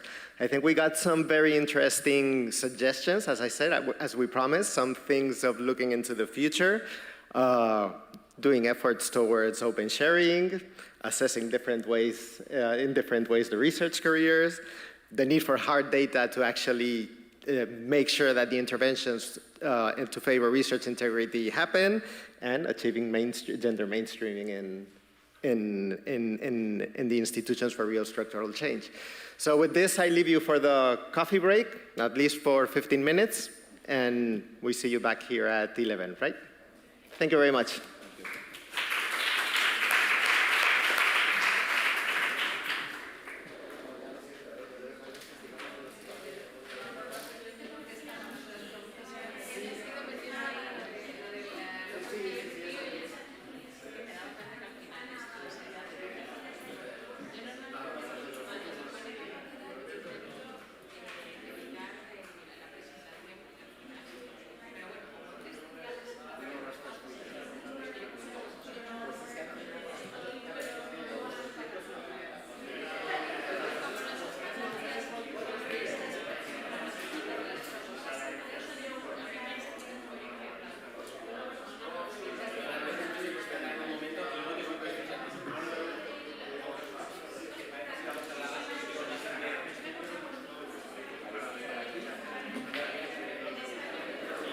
Muchísimas gracias. No sé cómo les llama, está viendo las digamos en inglés y explicando también en español. Eso es una cosa que para mí es absolutamente imposible. Pues porque no tengo tan desarrollada la destreza en inglés, entonces ya, pero bueno, me voy al español enseguida. Sí, pero eso tiene su rollo, que, porque vamos, de hecho es como mucho más cómodo para hacer el en inglés, pues lo haces. Sí, claro. A mí la gente que sois capaz de hacer eso de una forma tan natural, me tengo una compañera que hace también que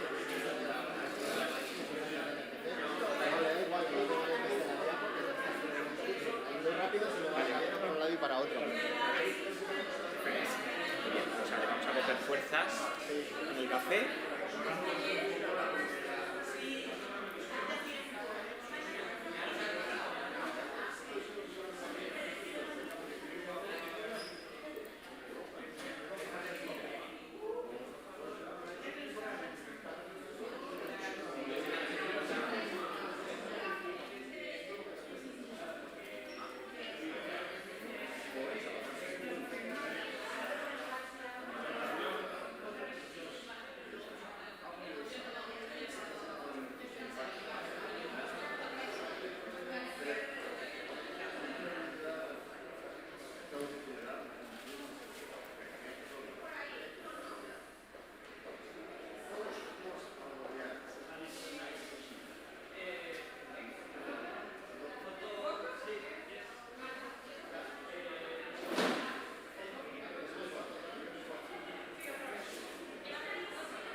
Good, perfect.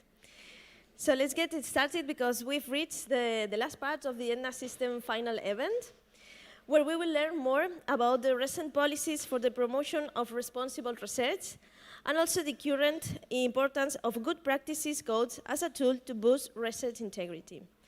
In this case, we will have as an expert Isidoros Karatzas, head of the Sector for Ethics and Research Integrity from the European Commission.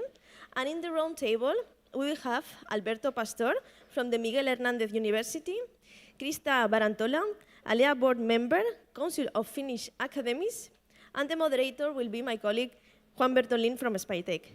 At the end, the closing remarks will be by Elsa González as a project manager of the ETHNA system project. After all the interventions, we will have a lunch break as well here in the hall to celebrate the end of our lovely project. And now my colleague Marta Rodríguez will present our next panelist. Thank you very much. Thank you, Anna. Good morning, everybody.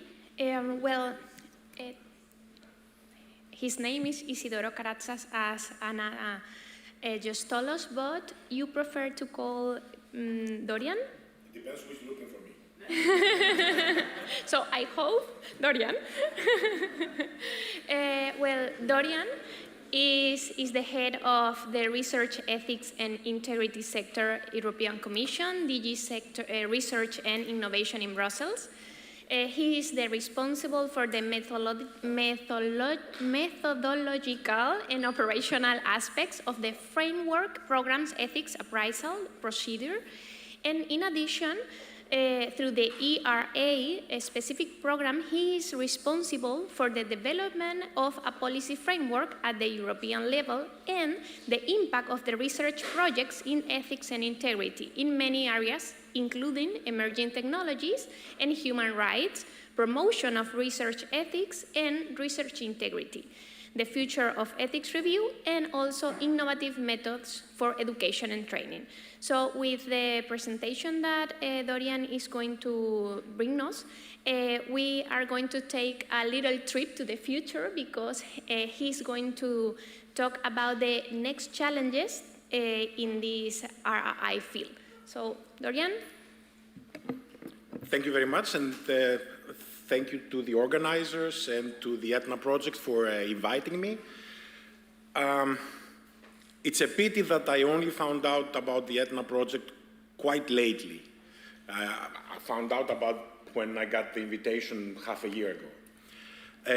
It's a pity because what I've been hearing the last 2 days here is basically what we are trying to do and we are doing at the European Commission and at the European level in general.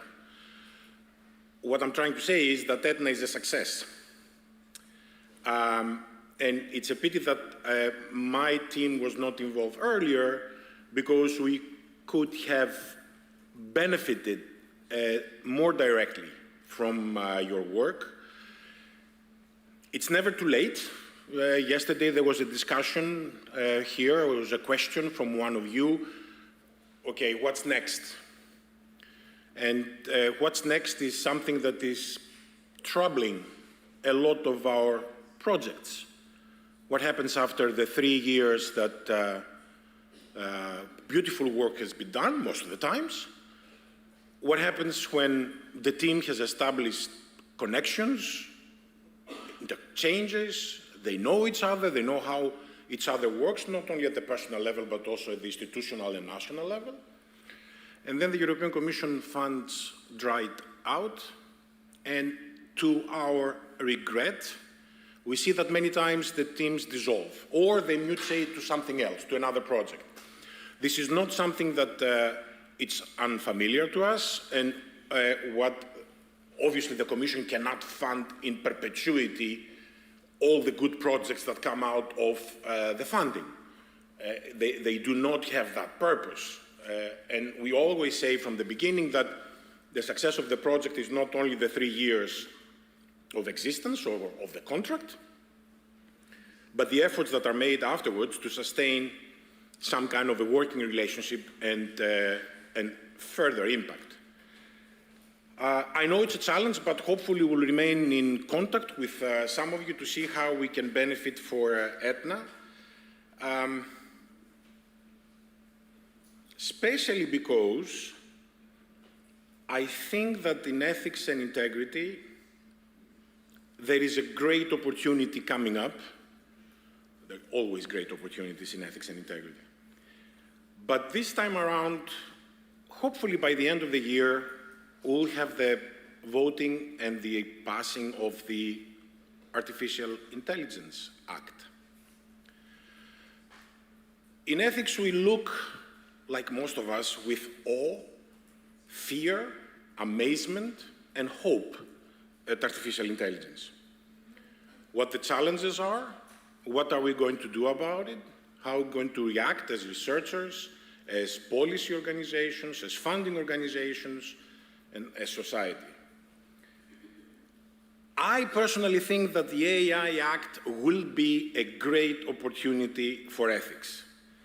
It's already practically impossible to listen to any discussion concerning artificial intelligence without the word ethics kind of sneaking in. I'm fearful of that sneaking in because sometimes what you hear is there are major issues in ethics, in artificial intelligence, major social impact, industrial impact, research impact. And all these questions that are very, very difficult to answer right now, we'll pass them over to ethics. Ethics is becoming kind of I hope it's not a place where ideas go to die. I hope that is a place where ideas go to get rejuvenated. Because again in our history, we are facing a turning point. And it can be a good turning point as long as all of us play the role that is required from us. ETHNA and some of the other projects that Anna Marušić mentioned, the standard operating procedures for research integrity, for example, is providing to research institutions a process by which they can not implement the toolbox, that would be great, but to think about ethics, to think about the structure, to think about the environment. What can we do within our own institutional possibilities? Not all institutions are extremely rich. We wish that was the case, but we know that there is a lot of competition for funding and for resources that are limited. We heard in the previous discussions, open science, intellectual property rights, data protection. I mean, we are asking our researchers to become lawyers, economists, everything. And there must be a little bit of time somewhere left to do the research that they are tasked to do. So we are here to help them. And then you have also ethics and integrity. Ethics could be a heavy procedure in order to be accepted for funding. Could be. It's not if you do your work correctly in preparation for an ethics committee. I totally missed my presentation, but it doesn't matter. Please interrupt me. I don't want this to be a monologue. So if there is any questions, let's have a discussion, because I'm going to be here for 40 minutes and I don't want to bore you to death. So if there are any questions on any of these issues, please raise your hand and we'll try to interact. Because if you don't stop me, I will not stop talking, so. Trust. We do, as funding organizations, as policy organizations, we do all this good work for many important reasons. One of those important reasons that becomes extremely visible right now, post-COVID, but not only post-COVID, it was an issue even before, a challenge even before, is the issue to build trust to public and private institutions, to the research endeavor, and to the information that these institutions put out in the general public. What do you trust? What do you listen to? What are your sources? We are living in a society where it would be like if our children have a 10-minute or 5-minute attention span. How much of this information you can sneak in during this attention span that also a lot of our citizens are using, ourselves included.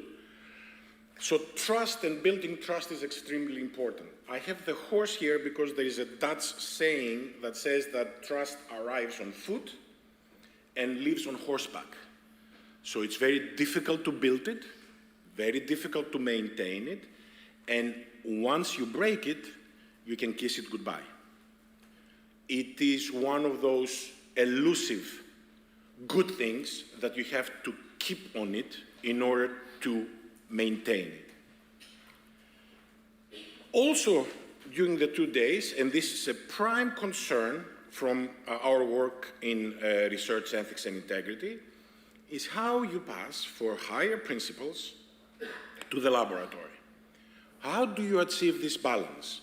How the words of esteemed philosophers in ethics and integrity about dignity, about human rights, about liberty, inclusion, all these beautiful things that there are books written about every single of these terms can be actually property of a research scientist designing a research protocol in a laboratory. And laboratory can be also the society. Yeah? A lot of our social scientists do not work in a lab. They go out there. This is a laboratory. How do they internalize this principle discussion or principles discussion that has been with us for 2,000 years? How do we make it part of the research endeavor? So in that respect, I will not disagree with what Anna Marušić put on as a definition of ethics, but I would like to enlarge it. Ethics and integrity is not only about complying with certain procedures or principles. It's about thinking and doing good. It's not only do no harm, which has been the holy grail of ethics for a long, long time. It's passing over to do good, be proactive. This is becoming internalized now in the ethics discussion as what we call ethics by design. Think of what you're trying to do before you actually go to the lab, before you touch the lives of people, animals, or the environment. Think about your actions and design them around what you consider to be good, what you consider to be positive. Now, this could be a quite challenging proposition for researchers because we know that researchers are very excited about the work that they are doing. All researchers think that they are doing the right thing. All researchers think when they put forward a proposal and believe, most of them, that that proposal could change part of the history of the research area, and some of the times much more than this. So good, in a sense, is inherent in the research endeavor. But we need to be able to support the work of our researchers in a way that this sense of good becomes instrumental to designing research protocols that adhere to the highest ethical and integrity principles. So not to have a policeman in the laboratory, not to have someone that is called an ethicist going around and said, you didn't do this, you didn't do that. But on the contrary, saying, and this is the essence of ethics, what about if you do this? So ethics is about choices and how these choices can be ethically grounded. Not only how you avoid infringing on personal data, for example, or protecting the data that you have collected from your research subjects, and those don't have to be in the hospital. Research subjects now can be online. So you have to take care of this. Not only protect them, but actually enhance them. And ethics can do this if it is thought of and processed early on in the design of a research protocol. Very frequently we know, because we see it, the benefit of working with a magnificent team that I work with in DG Research is that we have the responsibility for designing the ethics framework for Horizon Europe, so the legal plus structures, also running ethics reviews. We actually review projects. And also fund research in order to support the ethics. So some of the projects that you heard here from Anna, standard operating procedures, SOP, the Embassy of Good Science, ENERI. Those are all projects that have been funded by my team, they're part of the framework program that finances ethics. We don't finance anything, it's the European citizens that finance it. And also we have EUREC, the EUREC office that participates in some of our projects that are not ETHNA, so in addition to ETHNA. So we have the benefit of seeing how researchers prepare their ethics part of the research proposal. And I can tell you, even now in 2023, I'm still amazed how some teams consider this to be a red tape mechanism. We see it very frequently because in the proposal you can see it, how the proposal is written, how the ethics part is written. You know how the attitude is. It's not a very good scientific indicator, but for example, sometimes they will cut and paste a document. Could be a previous document. And sometimes they will leave a little bit more than they're supposed to, or they will cut it a little bit less than they are supposed to. Also, for example, you will see beautiful essays that are not easy to find, but that you can find them on Google, and now with GPT you can create them. But the beautiful essays and what they are actually proposed to do sometimes are not connected. So you have a beautiful essay about ethics, and then you see, hold on a minute, this person is going to do all those things, and there is nothing about this in the essay. How are you going to protect minors if you have children in your research? Sometimes they forget to mention it. Sometimes they mention it, or one of the partners mentions children. The coordinator has not seen it. It's a sentence. And we will involve children from, let's say, the ages of 12 to 15. 2 sentences. Somewhere in work package 25. Coordinator has not seen it. The ethics document does not say anything about children. So the ethics panels will come, will see that sentence, and red lights go up immediately. When you see children, that's the job of the ethics panels. Children? Why? How? And there is nothing in the document. So what they are going to do, they are going to describe a compliance form with all possible things that can go wrong when you involve children. The report will go back to the coordinator, and the coordinator will write a very upset letter to the European Commission saying, I don't have children in my proposal, and then we'll say, aha, on page 250, third paragraph, you have 2 lines about involving children. Now, the panel will not say do not involve children unless it is absolutely unnecessary. The panel will not say anything mean apart from if you involve children, those are your obligations. Of course, you can understand that when you receive the letter from the Commission that you got funding, but then you have 2 pages of requirements to fulfill in ethics, you are not a very happy scientist. We want to avoid that. We want to make sure that you don't get that letter. We want to make sure that the letter that you get is ethics, very good, go ahead. But for that to happen, you need to do the preparation that is required. So we will spend a lot of time and energy on training and education and outreach activities, but there is that much that can be done from a central level. It is still a great institutional responsibility to have a well-trained and prepared research scientific personnel, which of course costs money and resources, especially because we just said that our researchers have multiple responsibilities. Because everybody presented mushrooms and circles and all this, I have to present something. So this is the perfect world in ethics and integrity, right? It's a pyramid, traditional 2,000-year-old plus scheme.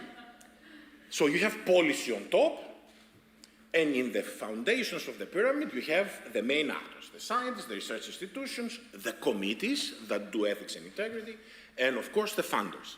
And all these people operate in harmony in order to keep this pyramid at the perfect balance and shape that it is in. And everybody of these actors have to do their part. If funders request something, if policymakers request something, if committees request something, and as importantly, research institutions request something, they have to justify it, and justify it not, I mean, it's not an excuse, I'm doing this because I don't have anything better to do. I mean that they have to think of the researchers that actually will put all these policies or activities in place. AI, again, will be a great school for all these activities, because I can guarantee you, all institutions, all research institutions would like to be on the AI leadership train. They cannot be left behind. So the orders are going to say, national level AI, we have to be leaders. Funders, let's spend money on AI. Institutions, what are we doing on AI? And then everything will go down. But until the funders, the policy, and the institutions do their work, there is nothing that the individual researchers can do by themselves. They need the support, and there are intelligent and cost-effective ways so institutions can spend on the support that they require realistically.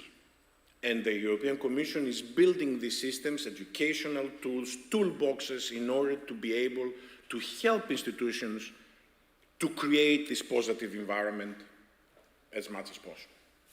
So we have three pillars in our policy. First of all is what we call the ERA Pact. How do we make ERA successful? The global strategy, because our institutions operate also at the global scale, not only at the national, not only at the regional, but they have also a global outreach. At least this is part of the overall policy. We have the largest public instrument for research and policy at the European level, which is Horizon Europe. And of course, because every penny that we spend from the taxpayers' money has to be well thought of and hopefully justified, we have the Horizon Europe grant agreement that the Commission and the research institution sign in order to receive EU taxpayers' money. In all this, there is a very strong ethics element. The ERA Pact promises that ethics and integrity is one of the upholding values for all our activities. I didn't change the slide on purpose because it also shows how policy changes sometimes in some ways the environment where we work. In the original ERA Pact, ethics and integrity was uphold value A. After the invasion of Ukraine, freedom of scientific research became A and ethics became B. It's not important. Both of them are important values. I'm not going to stay here and argue that this value is better than the other. I'm supporting the values that I'm responsible for, in a sense. The global strategy, again, recognizes the fact that no matter what our interactions are with our global partners, they have to be based on the principles of ethics and integrity, because what we do internally in Europe should also characterize what we do externally. And we have what we call council conclusions. By the way, Spain will have the presidency of the Union, and one of their priorities, one of the priorities of Spanish government is what we call science for policy. And this is extremely important because this is an opportunity that the researchers and the research institutions have to find a direct way to influence policy. So policy that is based also on what researchers and research institutions want and need, not top-down, but bottom-up in a sense. We have two quite major successes in the global strategy, and we are very proud of. The first is that the Council of Ministers, so all the European governments, have said that the Commission and the Member States have to apply the European Code of Conduct for Research Integrity. So although it is a soft law, through Horizon Europe, because it's referred to both in Horizon Europe and in the grant agreement, it becomes a must. It's not good to have, it's should have. Ethics is an article which is in the grant agreement hierarchical legal structure. It's not good to have, it's you must have it. It's no discussion. And the second is the Global Code of Conduct for Research in resource poor settings, where the Commission says that any activities that we do outside in countries that are not as blessed as we are with research environments, we should behave there as we behave here. We cannot go to another country outside the Union where maybe the regulatory framework is more relaxed or non-existent, where human protection is not as high in the agenda, and do things there that we cannot do in Europe. So we cannot do what we call ethics dumping, because it's easier. So we have a code for that, so another code, that the ministers and the government said this is important and that you should keep in mind. We should keep in mind. Actually, the code was picked up by Nature Publishing, and it becomes a reference document for all Nature publications. We call it ethics dumping. Nature calls it helicopter research. Basically, it's the main idea. And they say to all their publications that when you evaluate proposals, make sure that the principles of the code are taken into account. Of course, both in ethics and research integrity, we have few, very little, but quite damaging case studies, cases that come up in the European and the international scene that have a disproportionate effect on the research endeavor. Ethics and integrity, in a sense, is, I hate to say that, but I will say it anyway, a fire insurance policy. You wish that nothing will go wrong. You want that nothing will go wrong. You will have all the systems that you can afford or you want to in place in order for bad things not to happen. But sometimes they do. So once they do, you better be prepared to answer. Why did it happen? Did it happen because I don't have a committee? ETHNA. You take the ETHNA toolbox and you say, how do I build a committee? And you build a committee, if you need to. Now, usually when we have cases like this, every finger points to the ethics. Oh, because most of the cases is not, sometimes we have also budgetary issues, misappropriation of public funds, for example, or wastage of public funds. But for a case to be really a misconduct case,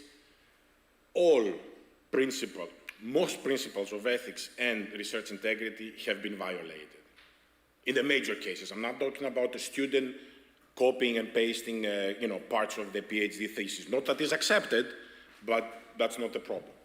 One of those cases is the Macchiarini case. I expect once the legal case is resolved that there will be a movie about it. If you do not know it, Google it. It reads like a novel or misconduct, of course. And where researchers, research integrity committees, the legal system were at all.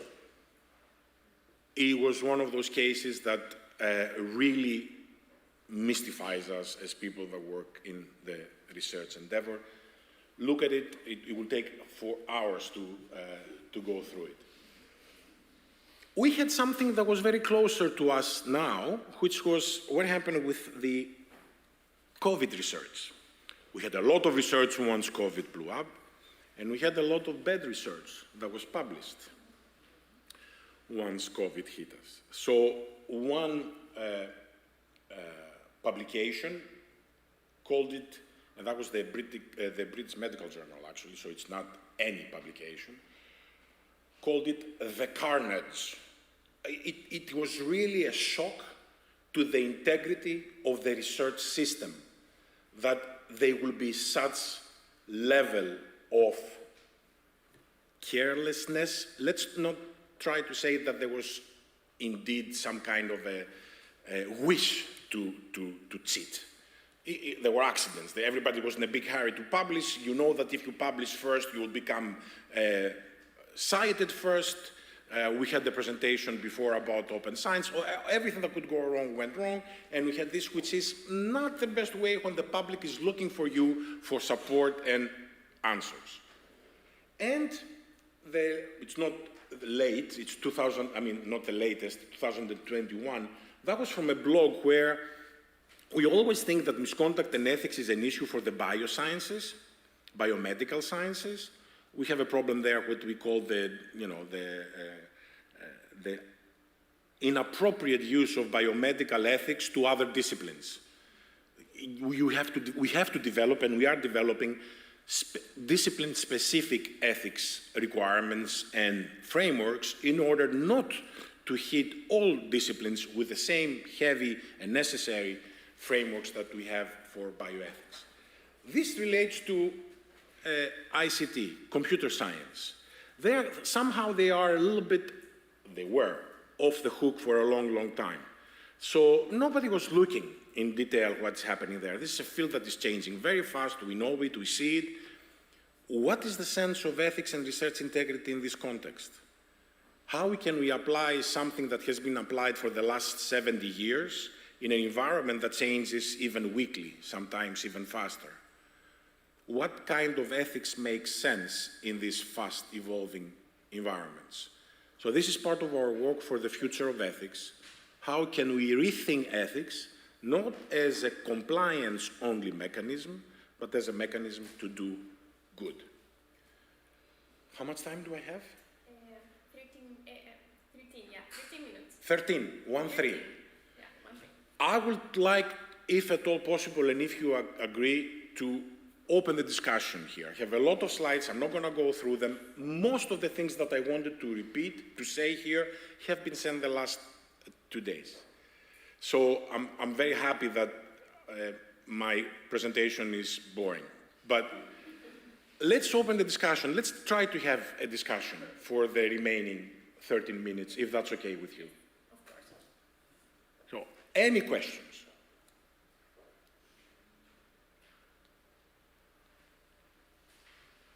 Let me ask you one. For the university here, how many ethics committees do you have? Go ahead.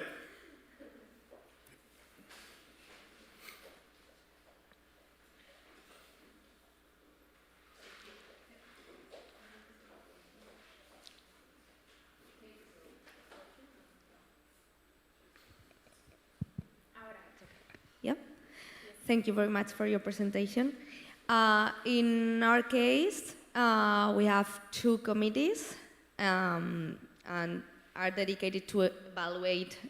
One is human research and the other in animal research. And we have one above them, which is like a guide, and it's related with and focus on research and integrity issues to be connected with the other 2. I was thinking that, I don't know, in our case, the researchers cannot start the investigations to collect data or to start experimentation and everything until they have the approval for our committees. But sometimes we have a gap because they have the okay for the European Committee, but not us, and we demand them to make some changes or be more specific details that, as you say before, they put that happens all the time. We are going to do this with children, but there is not any further comments with children. that happens all the time. So I don't know if you have any advice to see how to communicate those requirements, or maybe if there is a way to be more connected with the things that you are doing in Europe. Yeah, it is. The timing issue is quite serious and problematic because everybody has its own time, including the ethics committees that, as we all know, the ethics committees members have also a day job. That's not their job. That's in addition to, right? And sometimes the cycle can be quite vicious and there can be very heavy workload, while other cases could be quite quiet. What we have done, and this is also in order to streamline our efforts and not to repeat at the European level what should be done at the national level. We have kept at the European level only 10% of the evaluations that we had in Horizon 2020. 80 to 90% of the evaluation of the ethics reviews happen now at the local level. So what you get for 80–90% of the cases is a very brief form that has picked data protection, but doesn't tell you what the issue is. It is your responsibility, just the Commission needs to see it, he sees it and sends a message. Now, if you are lucky and you have a committee that deals animals, humans, you can process it quite fast because you have done the work anyway. A lot of institutions are building these committees now. That's why I think the ETHNA work has not finished. And you have to build the way, and we'll try to help, if we can discuss it together, how we can make this output that we have widely available. For the 10% of the cases, what we call severe and serious cases, yes, there is no solution. We will still have to wait, and sometimes there will be some time lost. In our effort to do good, we have started some years ago the process of getting ethics advisors and ethics boards in different, especially large size projects, not to be a red tape, but just to have someone in the consortium advising for ethics issues.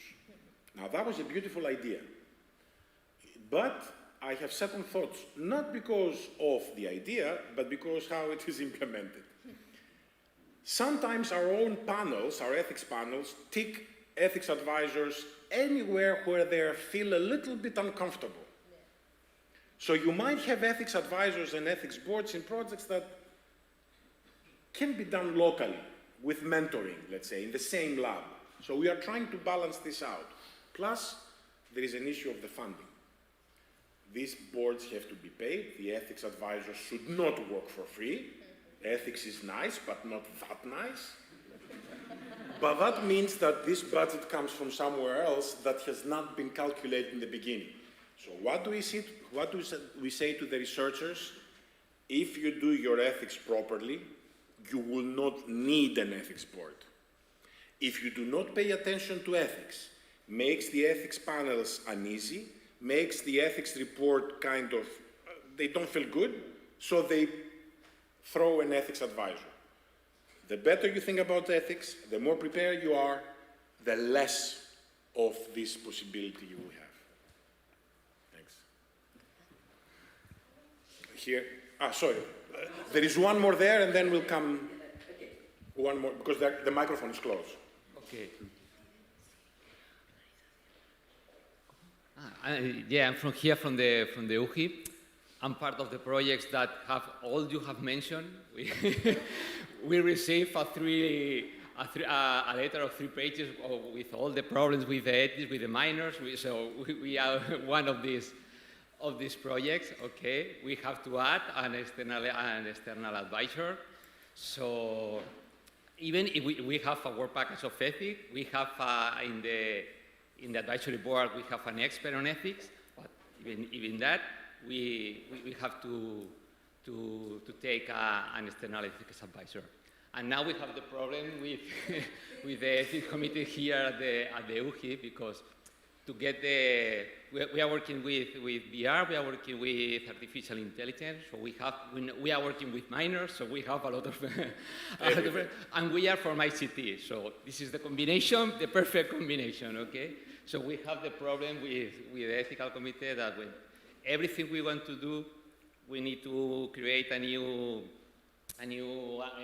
order to the ethical, and we need they need 2-3 months, and we have the problem that the time pass, and we have to make what we have promised in the project. So, and also I'm here for that, to know more about ethics, because the project needs that.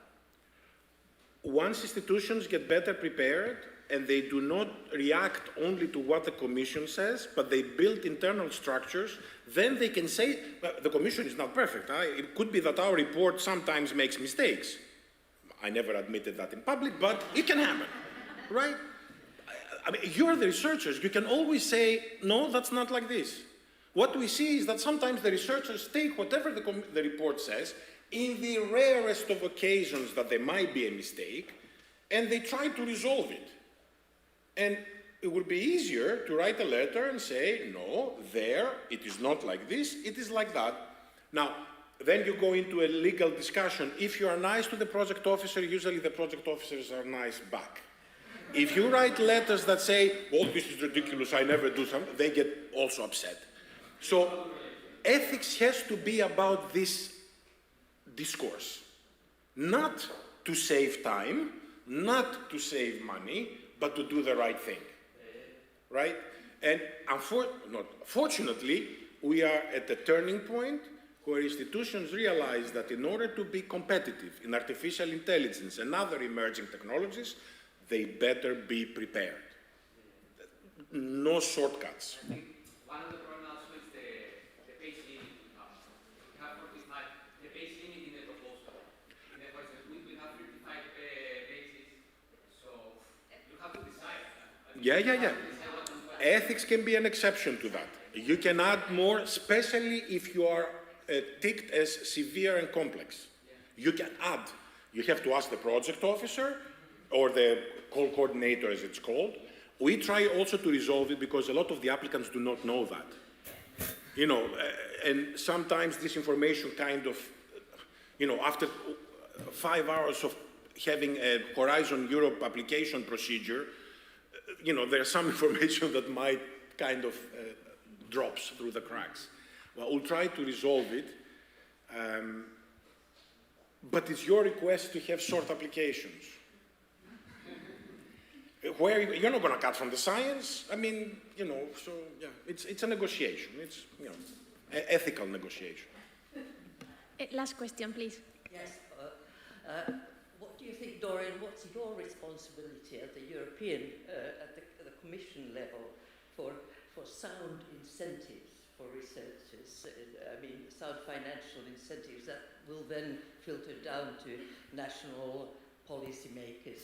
So what's the role of policymakers in promoting research integrity? Not sort of what I'm obviously pointing at is not sort of counting but reading not only quantitative indicators, as we've seen what has happened now. Now we have the quorum, of course, which is a good thing, but what do you think, how could you help in convincing national policy makers, such as ministries, about the financial funding formula? As you know, education and ethics is still a national responsibility. What we can do at the European level is basically increase the dialogue and opt for good practice and best options. I'm trying to avoid the question, but it is clear that once the research community realizes where their interest lies, they move quite fast. It takes some time for them to realize where their interest is.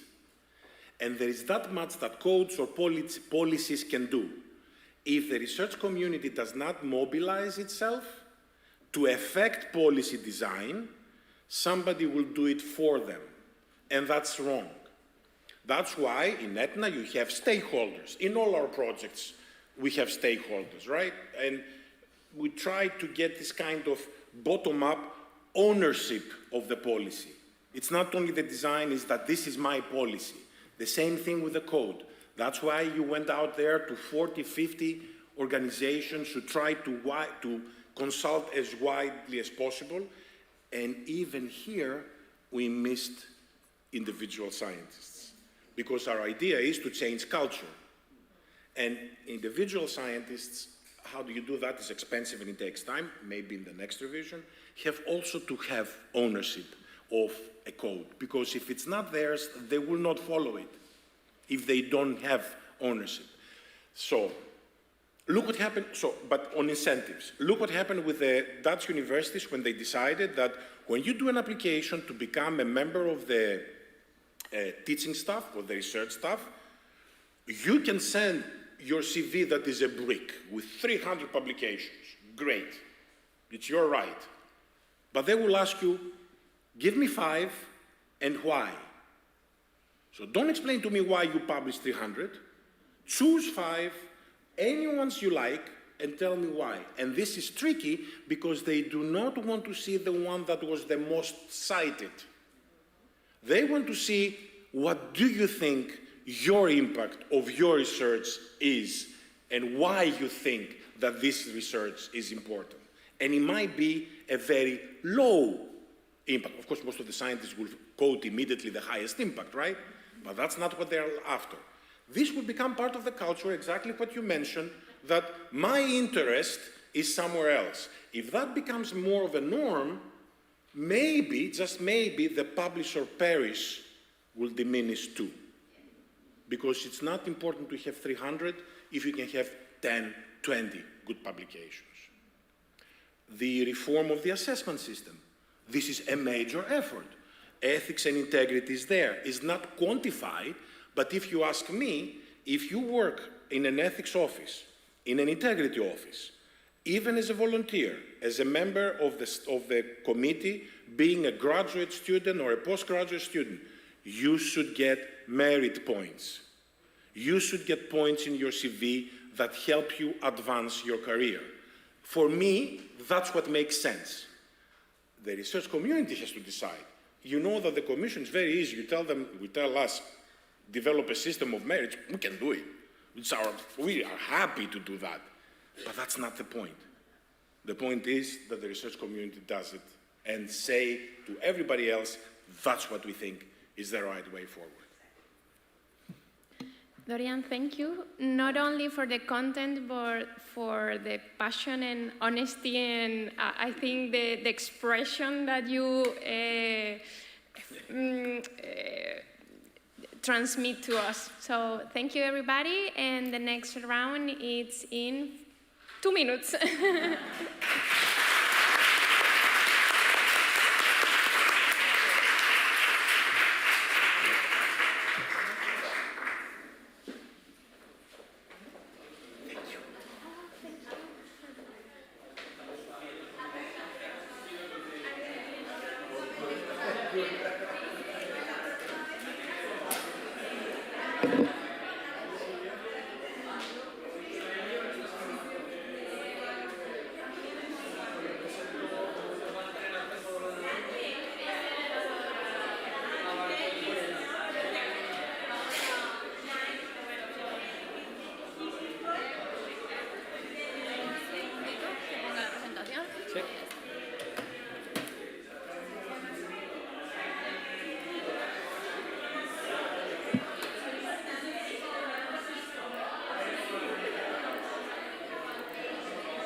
Las tengo aquí linkadas, sí. Vale, una es esta. Ahí lo que pasa es que con el mando va a estar complicado, ¿no? Sí, porque se tiene que poner el vídeo. Yo, si no te importa, me siento. No, en absoluto. Por eso te digo que me siento yo en la esquina. Sí. Sí, y así, porque es que si tienes que pinchar y tal, es más complicado.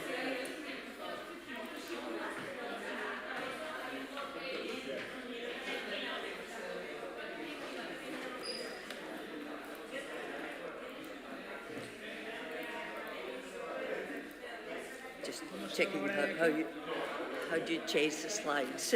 Just pressing this one. Yeah, yeah. Okay. Just,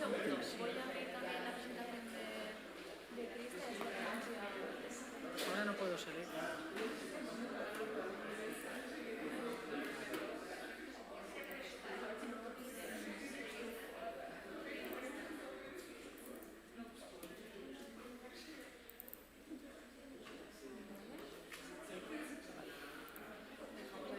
Voy a abrir otra cosa más.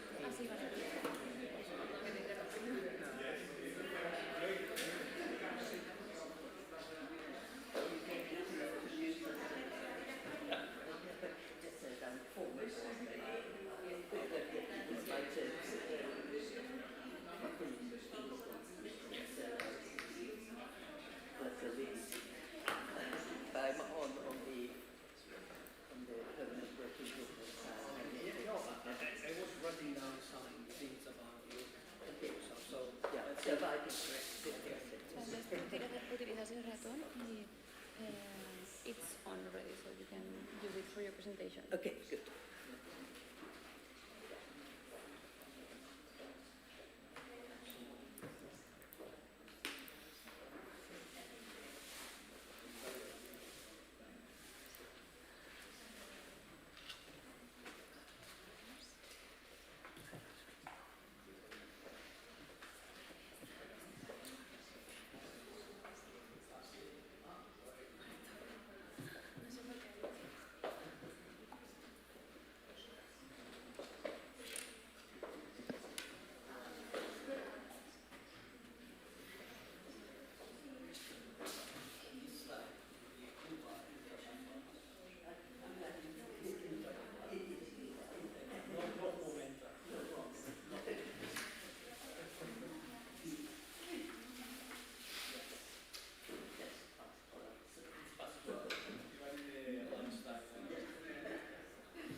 Well, good afternoon, even though it seems to start at 12:15.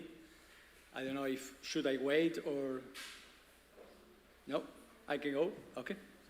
So, well, my name is Juan Antonio Bertolin. I am the responsible of the FECYT Science and Technology Park of the University Jaume I.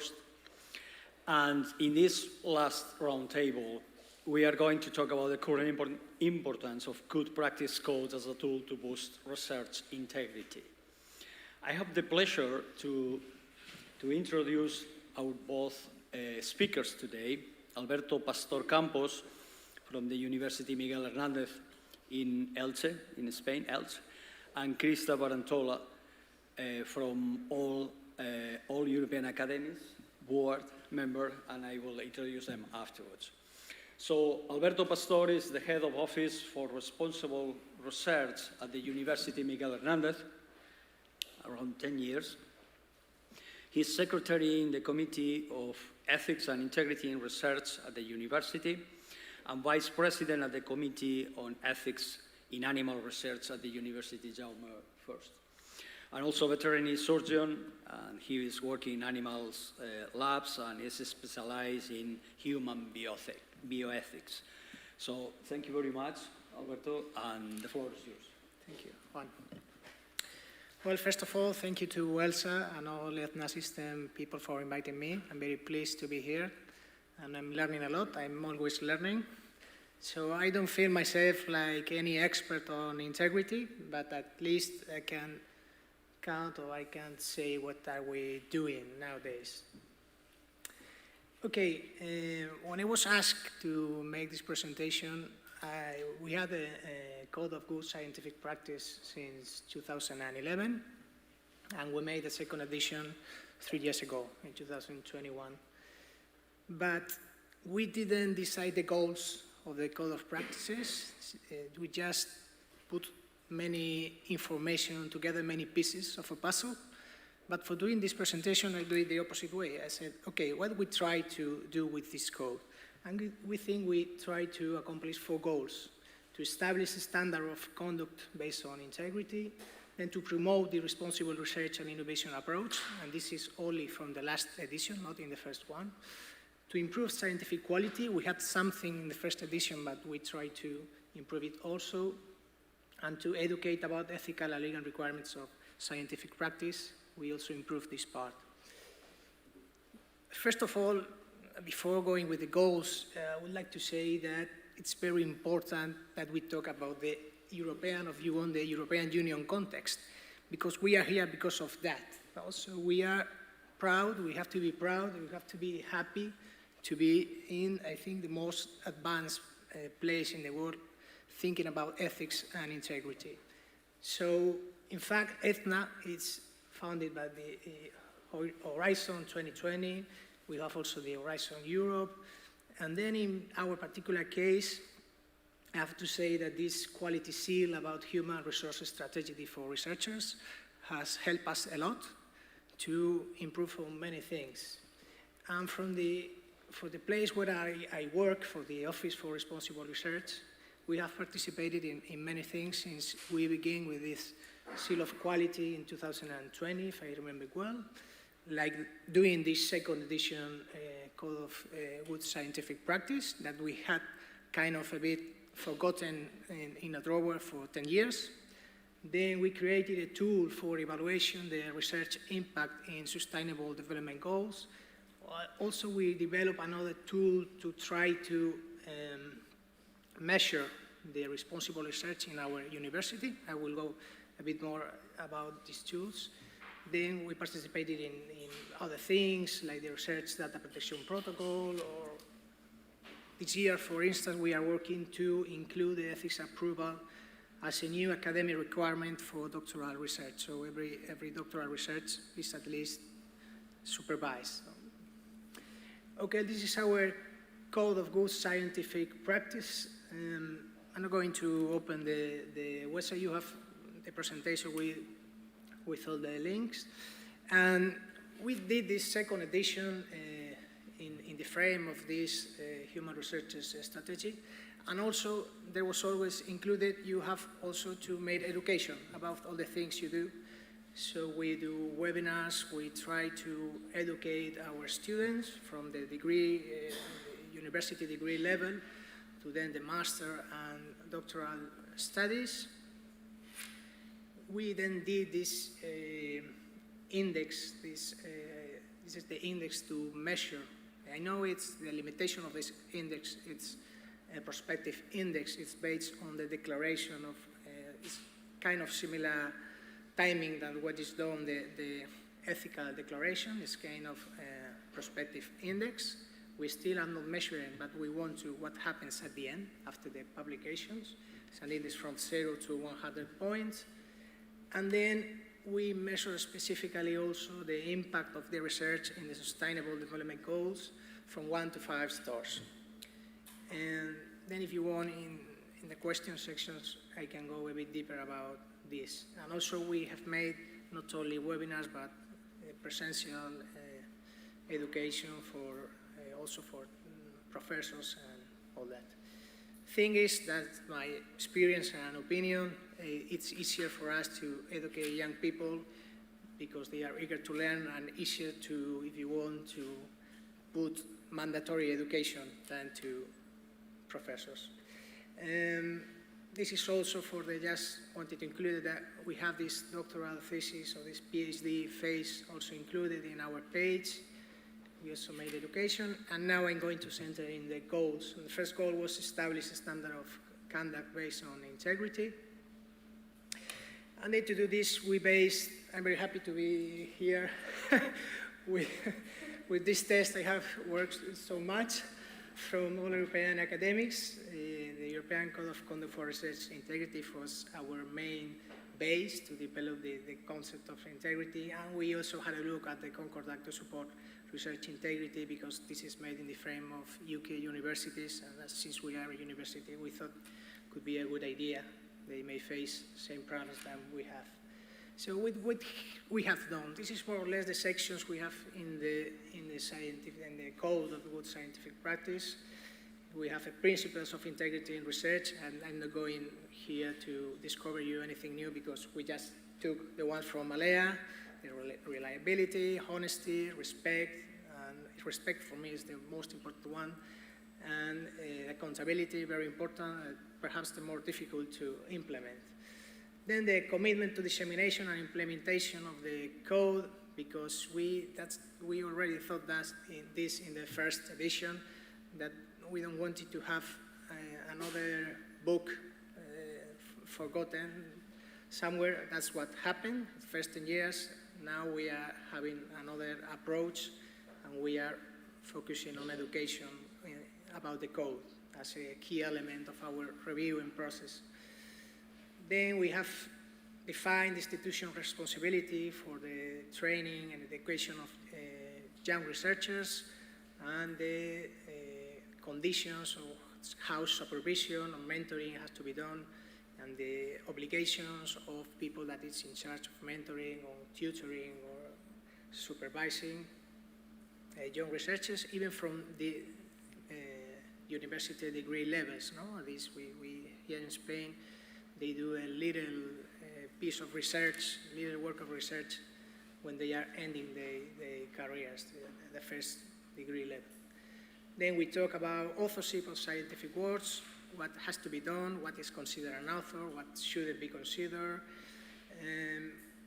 how to manage properly the economic resources, and also we talk about intellectual and industrial properties. Here in this place and in many others, we introduce something that I find very useful, that are links to some websites that we control, so we can change the information on a more dynamic way than having to wait years to make another edition from the code. Then this is a completely new section, the misconduct and undesirable practice in research. And we took information from all European academics code and also from this university, but we introduced new, is we try to make through levels, but this is very difficult. I recognize it, and not always same thing would be in the same level, but we wanted to, as a part of an ethics committee, also we make these reports when some integrity problem arises. But the second part is what to do after that is the difficult part. So at least we try to say, to classify and say, well, this is a very serious problem, so you should act in that way somehow. But shouldn't consider an exhaustive list. There are many more things that can be included. We weren't thinking in artificial intelligence, for instance, 3 years ago. It's not that long. There is, again, any issue regarding scientific integrity, that's what I was introducing, must be reviewed within the context that has been taking place, because it can change the level which is classified. And we think that misconduct and undesirable practices must be punishable, but we have to do all possible efforts to prevent, discourage, and avoid them. And we need to do training. Training is very important, supervision, mentoring, and developing a positive and collaborative research environment. That's another hard task to do, because I was talking yesterday to Ramon that in a survey they did, this power abuse is something many people still find that's a problem. Okay, we also talk about the principles of how we should do, and we would do a procedure of investigation of misconduct, and how to initiate the procedure. And we also have the option to talk about a conflict in a confidential way without identifying yourself.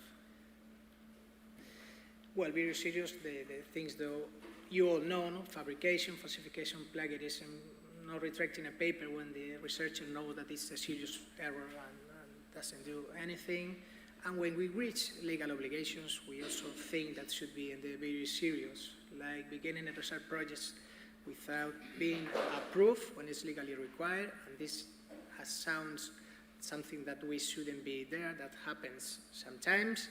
I'm also in a hospital committee and happens there also. So this is the roots where we shouldn't be in never, but still is happening in some places.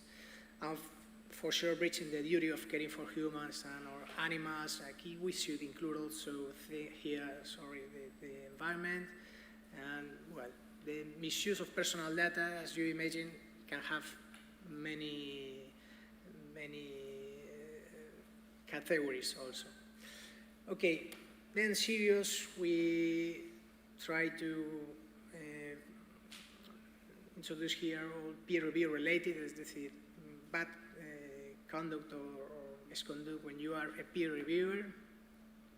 If you haven't corrected minor errors in papers you already know, but not errors that invalidate completely that paper, and everything that is included in misrepresentation of data, participation, interests, profile, self-plagiarism, we classified it different from plagiarism from another author, or allowing bias from private collaborators, for instance. Then misbehaviors, here there are many things. And I think one that it's especially important, the improper handling on misconduct accusations. I mean, if something has been done not in a proper way, we shouldn't react with a shield. We should hear the committees and the leaders of the university and try to solve the problem. And then in the moderate part, we didn't make a very low classification. We are beginning in moderate, okay? The abusive predatory publications, but here I have to recognize we still don't have any recommendation from the university itself of where do we have to publish or where not. This is fine. It's a difficult place to go. Nobody wants to go to defining that. At least we should classify them as which are the worst ones, in my opinion.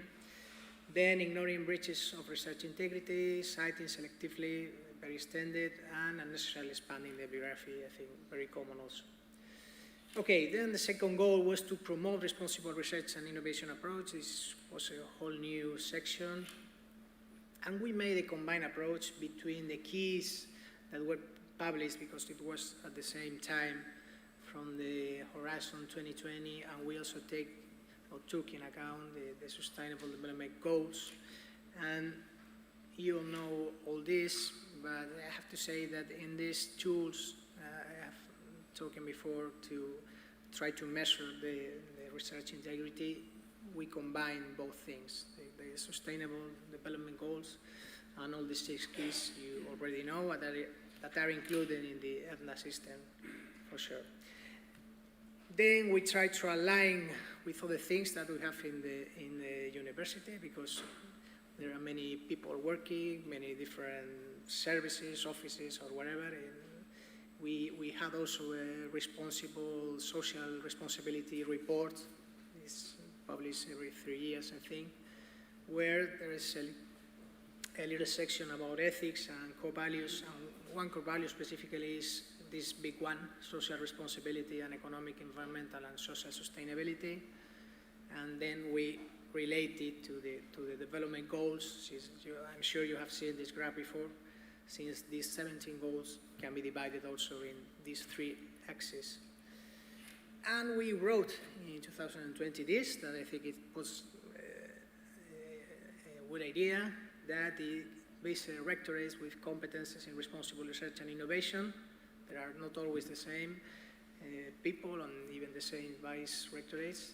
We have had changes recently.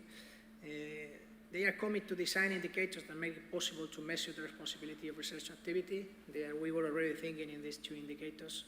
And that the second step, we also were thinking about that because of the limitations of these tools, is they must improve these indicators with specific programs and actions that stimulate progressive change towards more responsible research and innovation. And here we were thinking, what I commented yesterday, about trying to create a new university awards that recognize and even give economic prizes to the best response. I think we have to work in this line. Then we have the section to improve scientific quality. We talk about preparation of research projects.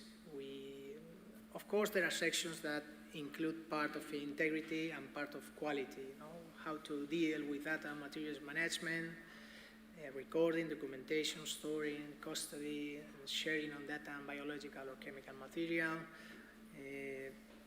putting the emphasis that those materials are from the university, not belong to the investigator, that they have to be shared easily, that they have to collaborate, and all that things that you know. Then we talk about publishing and dissemination practice, and we introduce there a new section about improving the quality, transparency, and reproducibility of publications, since we are aware of this reproducibility crisis. And then we made some recommendations, and then we also included there a link with external website that we managed to being able to update that properly. And also we talk about the peer review in both sides. When you are peer reviewed, the importance of that, and the importance of being a peer reviewer also in your learning experience. And just to end, we talk also, or we had a goal about we going to profit or take advantage of the code to educate about ethical and legal requirements of scientific practice. And in fact, I'm introducing here legal, but the section is called Main Regulatory Requirement for Scientific Practice. Because, at least in Spain, I don't know in other countries, but when people hear, listen to the word ethics, it remembers us from a course we made when we were very young that wasn't very important. We had the maths, we have the nature, language, and all that, and we had the ethics. Ethics was like the one you don't pay much attention, but the fact is that many ethical requirements are legal requirements also. That's not how it should be always, and it's not always, because ethics should take care of all that, and it's not included in the legislation. But we don't act in an ethical way, not everybody at least. From an innate way, we have to learn about ethics. Ethics at the end are agreements, and it is a cultural part very important also, and we have to learn also about ethics in research and integrity in research. And then we also talk that to end with the Committee on Ethics and Integrity in Research and the Office for Responsible Research, because there is still some kind of confusion on what we do in each statement. So we say who we are and which are our duties or responsibilities. And to have some conclusions about the codes of good scientific practice, I think they are an essential tool for promoting scientific integrity, because they are, I think, because it was a requirement from the science law many years ago. They are in most universities, if not in all. So they are a very good tool for promoting scientific integrity, for ensuring research quality and preserving confidence in the scientific progress. We are hearing before the trust in the previous session, that this is basic, this is very important. Then we have to establish an ethical and conduct standards that scientists follow in all stages of their work, from the conception to the ending. We have been talking about that also. They have to act in a honest, impartial, and responsible manner, for sure. And I've said it lies in the ability to prevent, the importance to prevent fraud, but that's not true. We are not going to prevent fraud, but at least we can discourage that this happens. We have to educate, and we have to encourage transparency, reproducibility, and the open exchange of information. And it's very important what we have been talking today about open science, you know, to promote and changing how we measure the research activity, to boost all this. Then we promote collaboration, social responsibility. We have to also take advantage of this code to include all these concepts, in my opinion, of responsible research and innovation and respect for property rights. They contribute also in the ethical training of scientists in the early stages, so we can train in the code itself, because there are many things there that they have to listen at least once, and we have to ensure the proper handling of ethical conflicts and integrity conflicts. And that's all what I wanted to say today.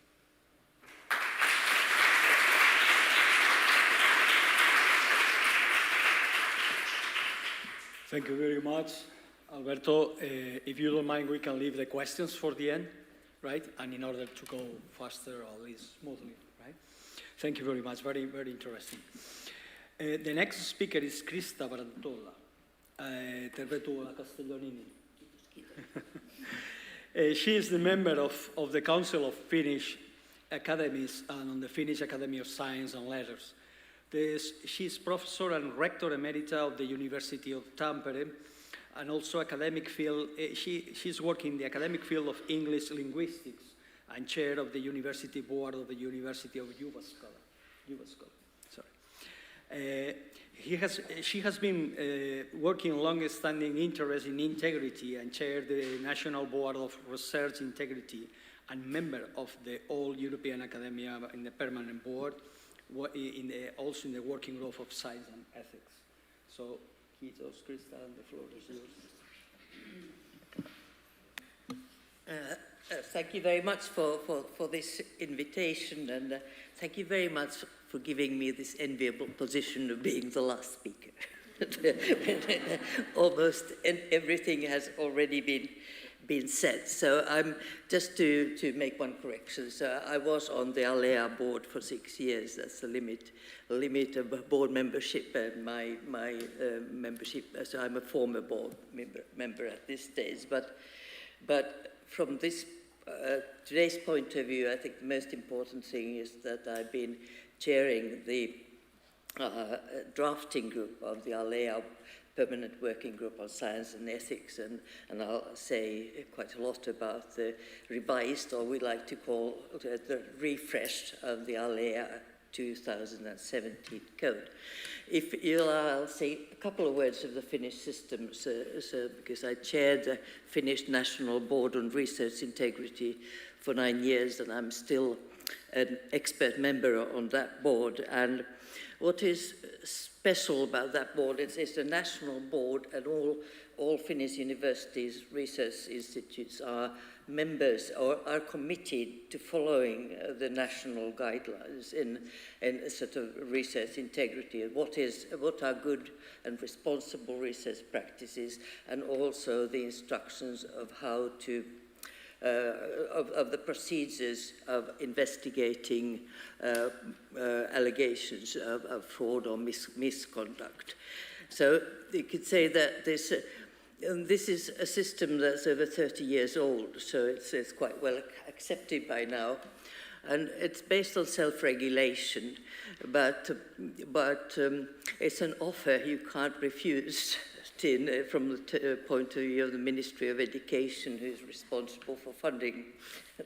So you could say it's based on self-regulation, but self-regulation is good, but control is better, if you want to put it that way.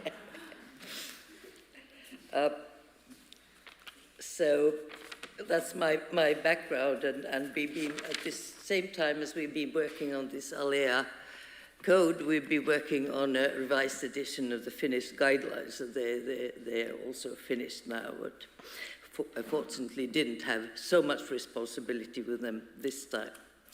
So, yes, thank you. So, when I got this topic, I thought, this is interesting. The tool metaphor is very useful, actually, so I'm going to benefit from it throughout my talk. And this new tool, the Eekhout 2023, it will become public in a week's time. it is already with the printers. It's not going to be blue, but it's going to be light green, not unlike that color that accidentally I have on my slides. So, and then it will be available on the ALEA webpage. Next week is the ALEA General Assembly in London, and it is the ALEA board who is in that sense, is the, or was the final decision maker. And of course, it is still a general framework code. And as we have heard during these days, it has been applied as the basis of many national, institutional, discipline-specific codes. And again, it's based on self-regulation, but the control part, this time at this European level, comes from the EU context. It's based on self-regulation, but has a legal status in the EU, as we heard earlier. It is, you have to comply with it if you want to get funding from the EU. And we, of course, we hope that the same thing will happen with the revised edition. I'll say more about the revision a bit later. These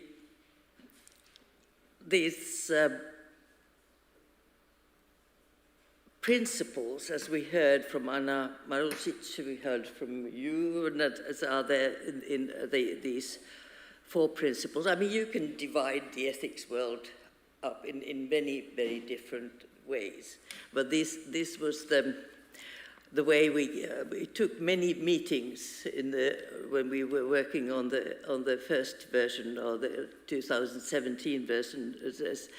These principles are, and we're quite happy with them still. We haven't changed our principles.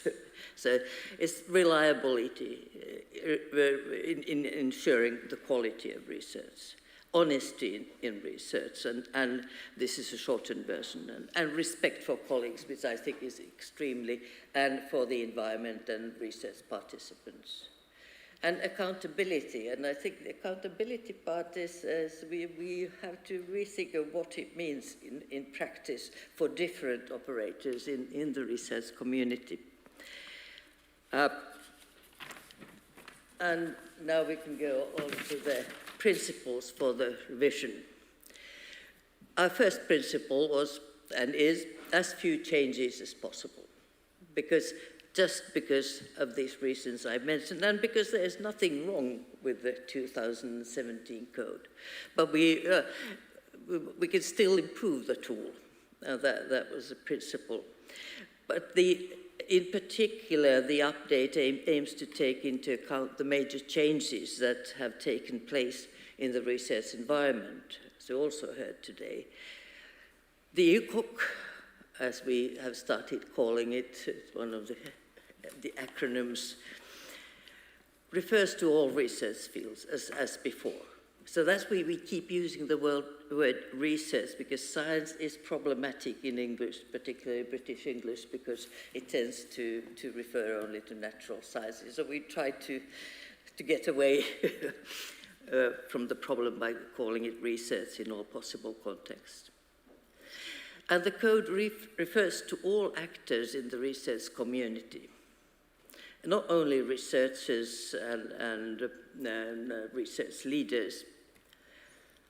And it tries to promote an ethical mindset, ethical vigilance at individual and collective levels. We want to keep the code readable and compact, because one of the problems, because we asked for many stakeholder comments during this revision round, and if we'd taken them all into account, we would have a 20-page code now. And that's not what we wanted to, but we went through the suggestions and comments and discussed them very thoroughly, and that will, and I hope that the stakeholders will also get a report from us as to what of our principles and what we did take into account. And Dorian has promised to organize a seminar at the EU level, like a kind of a launch later this year, sometime in the autumn, where stakeholders will also obviously be invited to. So the code, the idea is that the code is readable and compact. The idea is to inform, not to impress. When we were working on the 2017 code, there was a previous document, and where I think the aim was to impress, not to inform. So what has changed? As we've seen here, institutions, research funding organizations can benefit from the results of various new sources, various EU project outcomes, as Dorian was talking about, practical tools for fit-for-purpose implementations.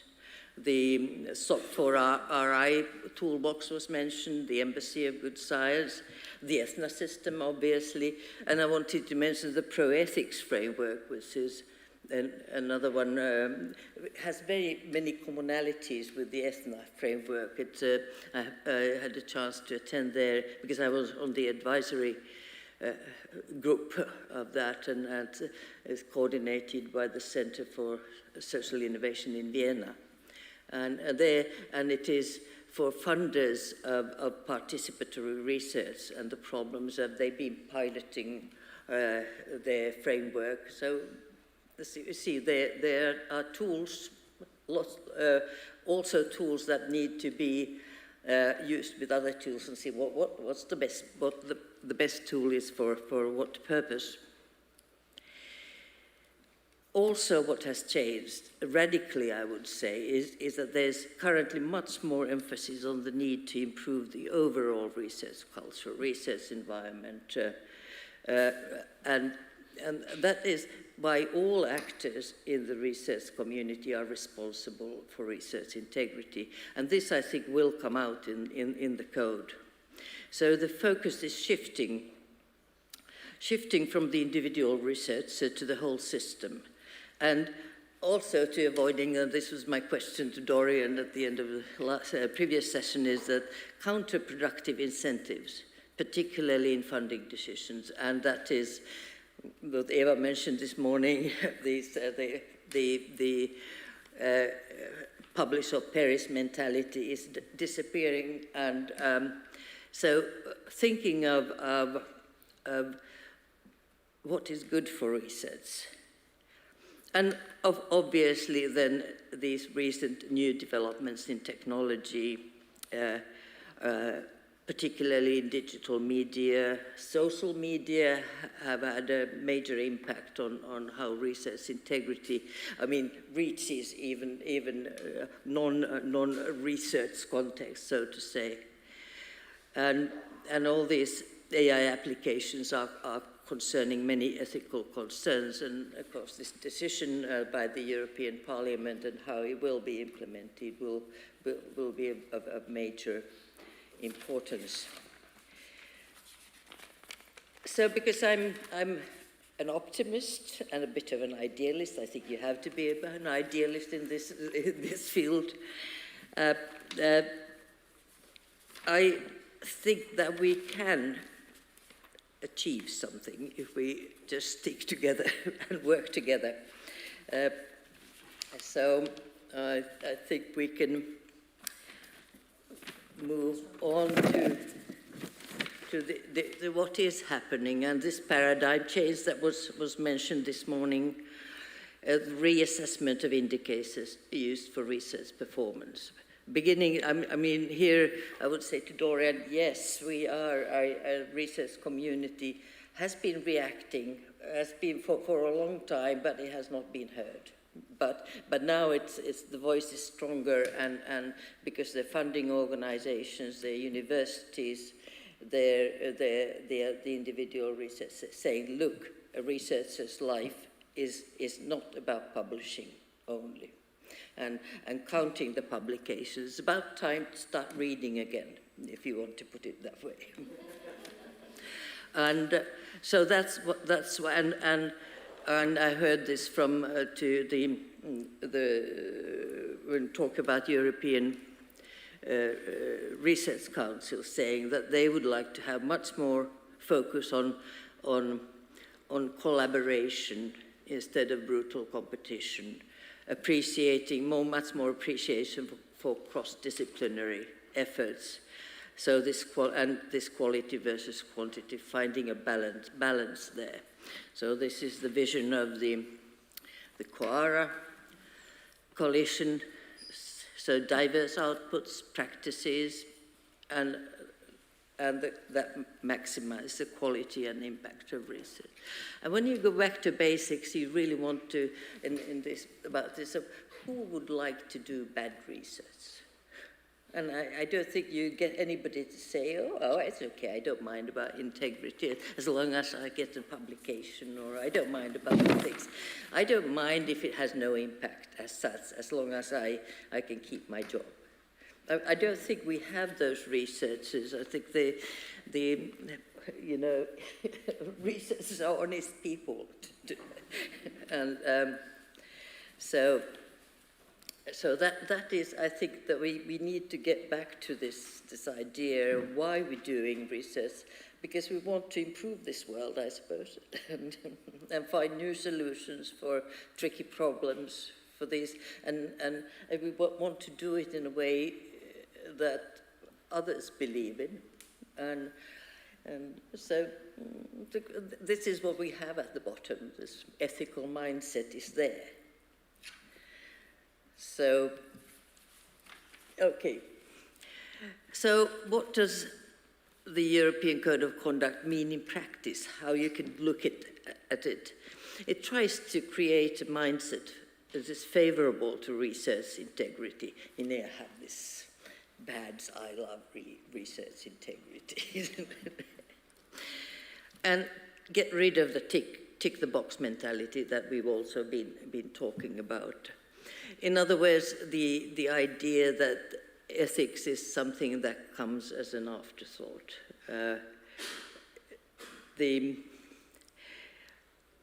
And to inspire discussions and debates of what principles mean in our case, for our group of researchers, for our project, in our field, and so on. Have these discussions, not just tick the box that we're taking care of that.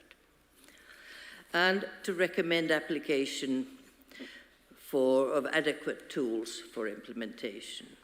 And to recommend ongoing training for different target groups. One thing with research integrity and research ethics is like once back in history when you learned to type. I mean, theoretical courses in typing were not very useful.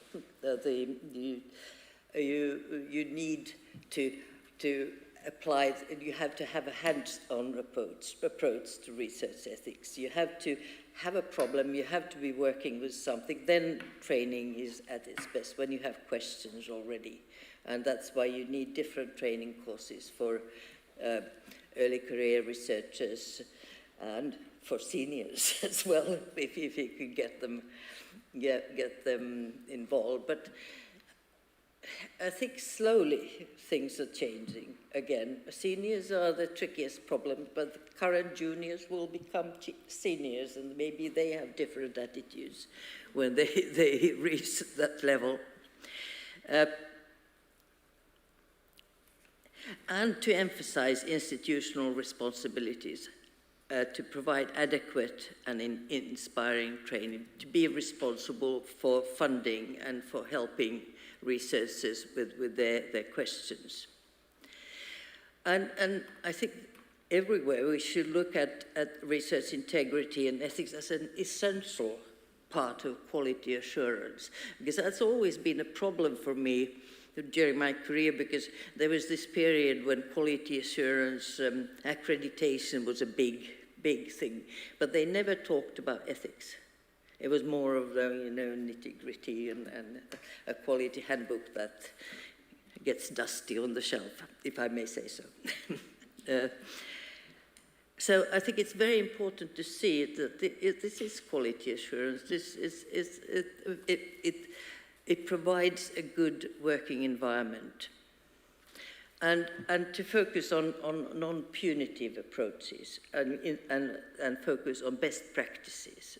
Of course, we need tools to deal with allegations of misconduct. And Dorian mentioned the Macchiarini case and no, the Dutch cases.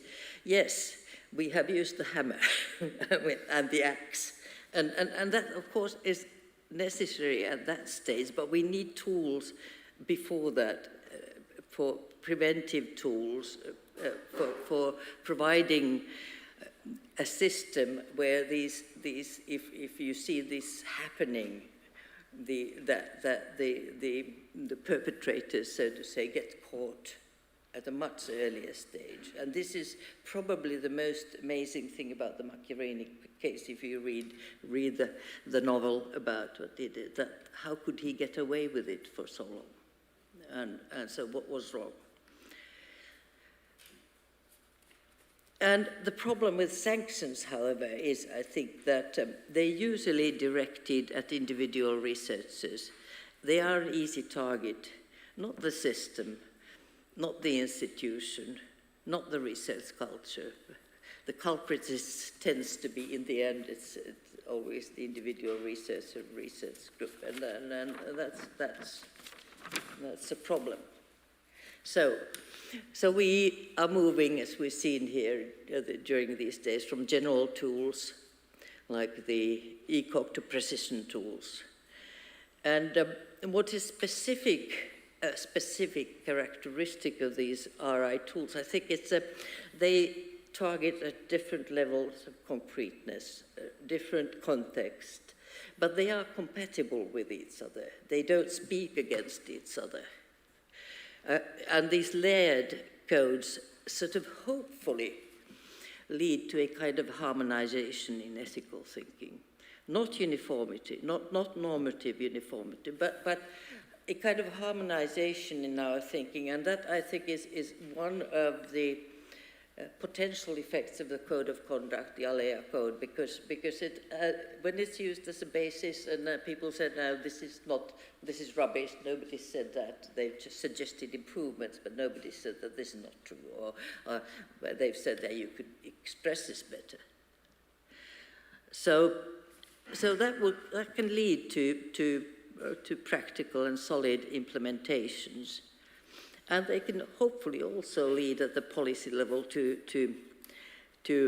much better financial incentives, because at the bottom it's money, always money about can we do our research, afford our research. And I love this quote that a long time ago I found in Simon Singh's book on Big Bang. I said that the French Academy of Sciences in Paris was set up in 1666 so that scientists could pursue independent research, free from having to pander to the whims of kings, queens, or popes. And we know where these kings, queens, and popes are today. So, getting close to the end of my talk. So there's no need to reinvent the wheel. That is probably the most important aspect about these tools. The tools are there. The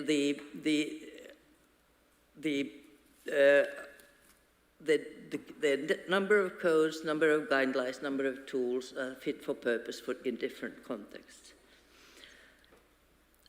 And what was one of the biggest issues when we were revising the code was these suggestions from stakeholders that their particular needs should be taken into account. And we wanted to emphasize that if something is not mentioned in the European Code of Conduct, it does not mean that it does not exist. So you're free to add it to your application. So we, in a sense, we now have here in Europe a garage full of RI tools, some softer, some more normative, but the garage in in a pretty bad repair. I think we need to organize it, clean, have cleaning days, put things in the right places so we know what is available, and of course leave some shelf room for new tools. And we need these different tools for policymakers and funders, for the administration of research funding and research innovation, specific disciplines, and reviewers. I think the reviewers are, for publications, and that's going to take a long time before reviewers, because they've been asked to review articles and public in a certain way, how they get rid of the mentality. Let's look it up on the net and see how many publications and what the impact factor is, and things sort of. I remember from my active career that sometimes I got this and this has such impact factor. I published so and so many articles, and so, but then I asked, but what has he done? No indication. But so I think we're moving away from that way of thinking. And this is my experience from an earlier project where I was also on the advisory board. I listened to the innovators, and they said, if it's technologically feasible, it will be done. And we'll think of ethics afterwards. And that is what I think has happened to a great extent. I think, as Dorian mentioned, these things are changing now, and what I was really worried about at that time was all these AI applications that, like smart information systems and deep fake approaches that were directed at vulnerable groups, like elderly people who couldn't say that. We're no longer capable of saying that. I would like to meet a person, not a deep fake avatar on the screen telling me that I should take my medicine or something like that. It was quite horrifying, but ICT experts thought that was wonderful. Would save money. I don't think it happened. I hope. So, RI tools, to summarize, can help to turn the attitude from the necessary evil that we've talked about having to add the ethics declarations into a positively charged ethical mindset and inbuilt vigilance, and that has to start very early. So it can become a game changer, but then these tools need to be included in the research process from the start. Ethics needs to be there. We need to discuss this, and these integrated guidelines can help all actors in research. And as I see many of these guidelines these days, I think them of checklists, but not sort of tick the box, but interactive checklists, like checklists that are a dialogue with the group. So say, what does this mean in our case? Do we have to think about this? How can we apply them in our context? And that is sort of my vision of how things will hopefully look in the future. So thank you very much.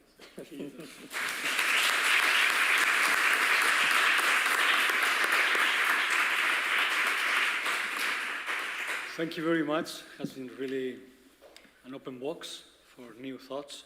Now it's time for questions. We have 30 minutes until the closing remarks. Any question? The room? Anything to discuss? Okay, I have two. Just in case. I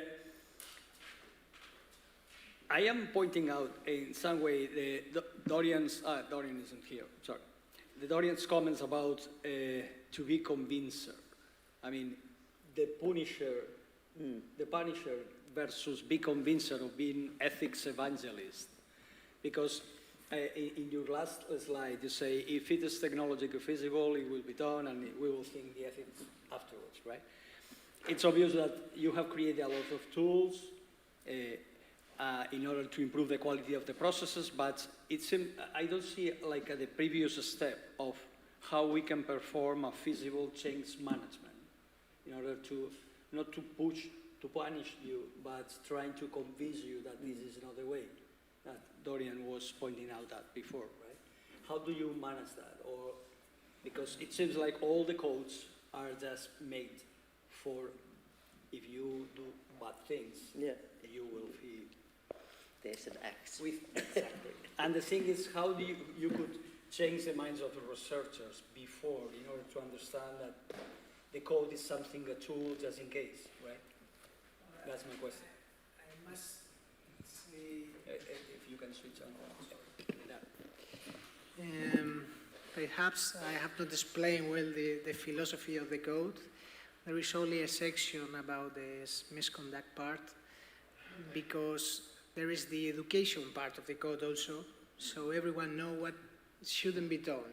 But the rest of the part has a positive approach, so how you can do things well. But we thought that would be nice to include also what things shouldn't be done, because there are some practices that are already being done that shouldn't, and they even don't feel they are doing things not well, like honorary authors, this citing, expanding the references, all that is quite common yet. And it's the tradition of the lab, and they don't have any idea.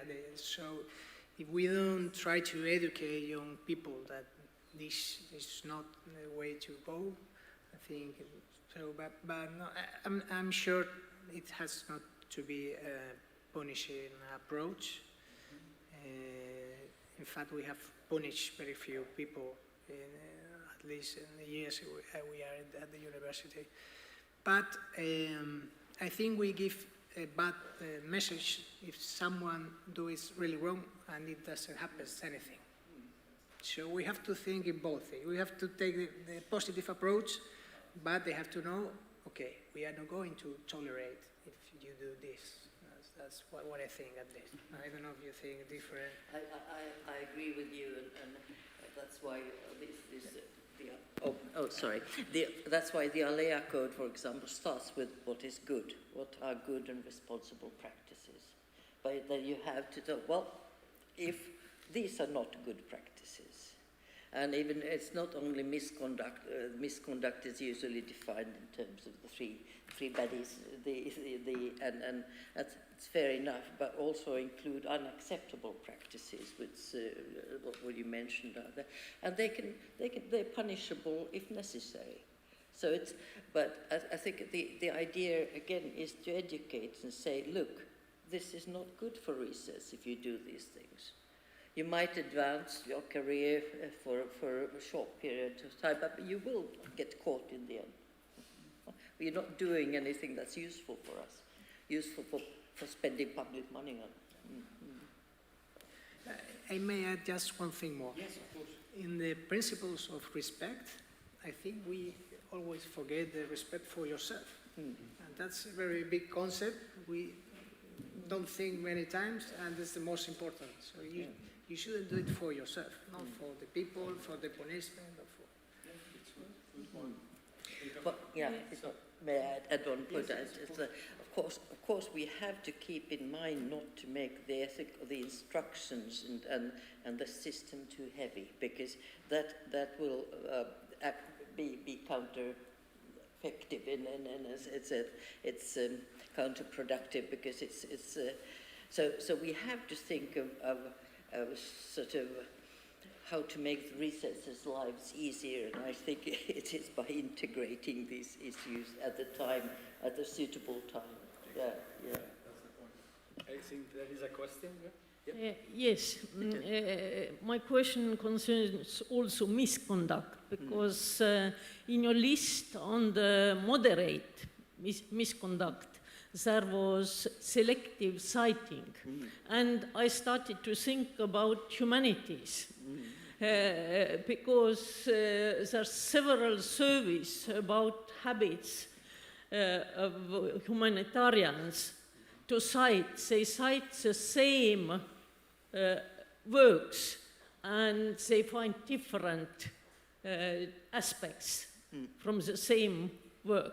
So some way you have to also count from which field this citation, citing. Yes, of course. Well, I'll say quite fast that you have to interpret the misconduct or undesirable and unacceptable practice in the context they are done. Because even the order of the authors that we also recommend is not the same depending on the area. So many things change.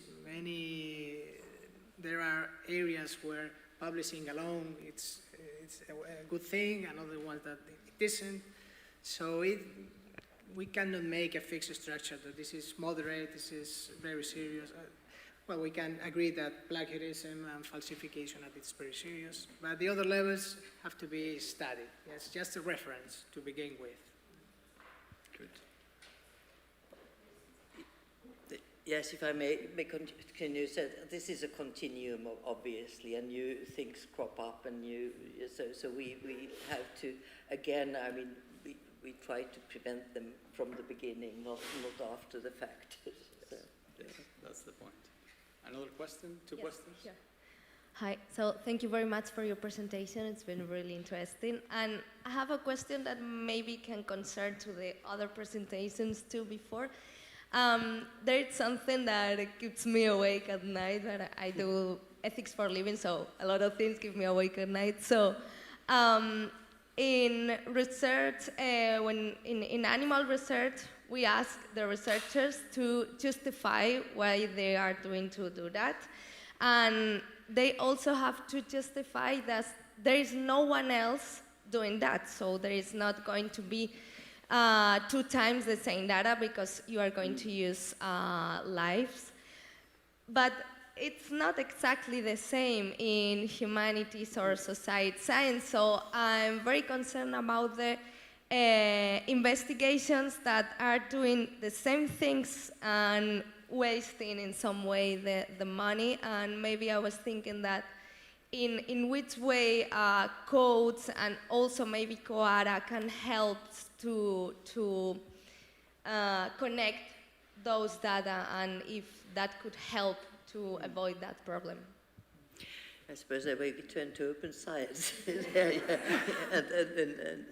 data management and this research waste obviously is a problem, and it's in the publishing world also the fact that negative results are rarely published, and so these things and their open science, open data management would help a lot. Humanities, of course, are very different. I myself come from linguistics, and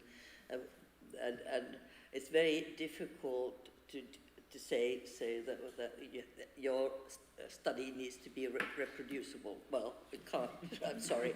So that's why in the code we always say if appropriate.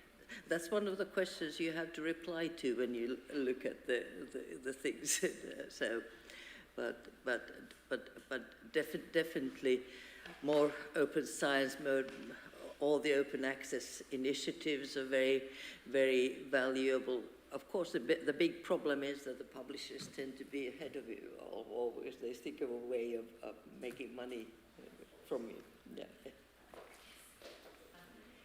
Actually, I want to chime in on this, and I want to pose you also a question, because in this you are talking about misconduct, but in meta-research we talk about questionable research practices, which is likely to be more polite. But it's the same shit, I'm sorry. Yeah.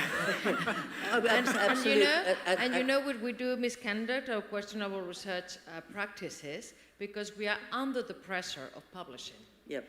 And the point is that I think, well, this is the question for both of you, for the panel, for all the audience.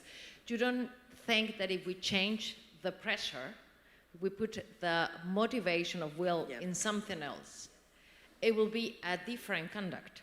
We don't talk about misconduct. Of course, if we change completely the system and people see the pressure, because the problem is that we are in the capitalism of a scarcity.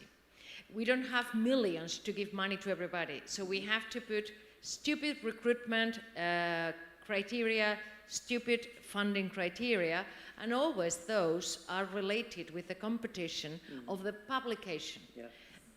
I would like to know about my thought about get rid of publications, make communication in a more effective way. If I was the person in charge of making the research policy in a country, I will forbid to publish more than one paper a year. And just relax and collaborate. And also, I want to have your point, Krista, because you said that you're from humanities. I was in Brighton yesterday in a panel, and they were talking about the ARA, their research assessment agreement, and one of the persons in the panel said, I disagree that you said here in the agreement that you have to look for collaboration. No, because in humanities, we don't do collaboration. I say, you are wrong, you don't do collaboration because you don't want, and you are not motivated to do it.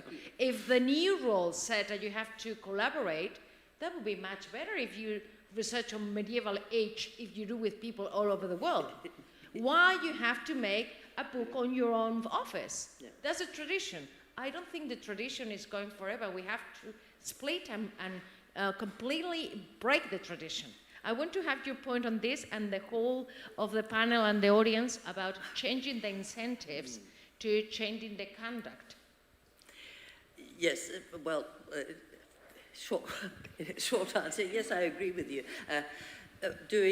Of course, we think of the humanities, the old tradition of being in your own room and not showing anything to your neighboring researcher or to your colleague, and then publishing it, being worried about that somebody will steal your ideas. That was the worst part of it. But normally, it's also, I think, it's the humanities' response to the fact that books are not held highly valued any longer, and that comes from the natural sciences. So I think there's room for books there, and of course no book is based on one's own research. You have to take into account all the help, all the information. Of course, science is built on or research is built on the shoulders of giants, so that's and as to the questionable research practices, yeah, we discussed this expression a lot at these ALEA meetings, and because questionable is like, don't do it again, and we wanted to say unacceptable practices. So that's why we changed it into a slightly stronger expression, because it is a continuum, and we're saying no, that's not okay, quite simply. And yes, I think isn't there a new initiative about having a really an open access forum? Does it come from Germany or so? Opening, just recently I read about that really is trying to fight this article publishing fee system, which is, and yeah, but no, that, but just a couple of days ago, I said yet another effort, and I think we need these efforts but because it needs to be, of course, it needs to be somehow quality control. But if we're saying that the current system is quality control, it's not true. No. It's based on who's got the most money.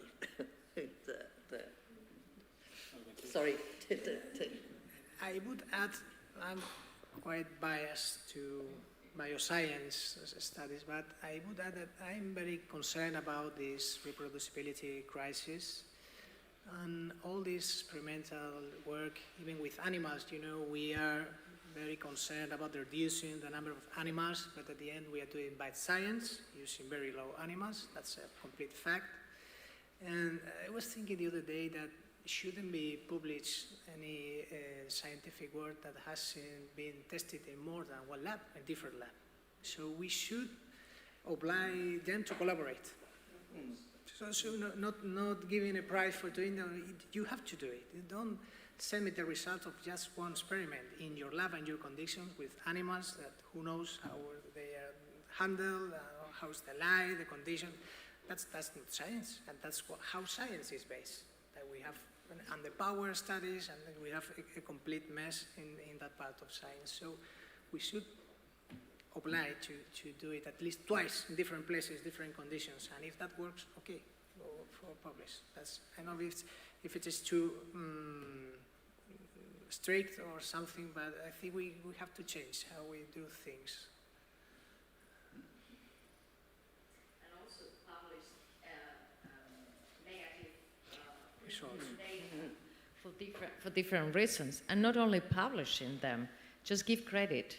I don't want yet another publication, and Elsevier coming up. I have the negative publication that you should have it because it will have some impact. No. Just publish in an open repository and say, this is a negative result.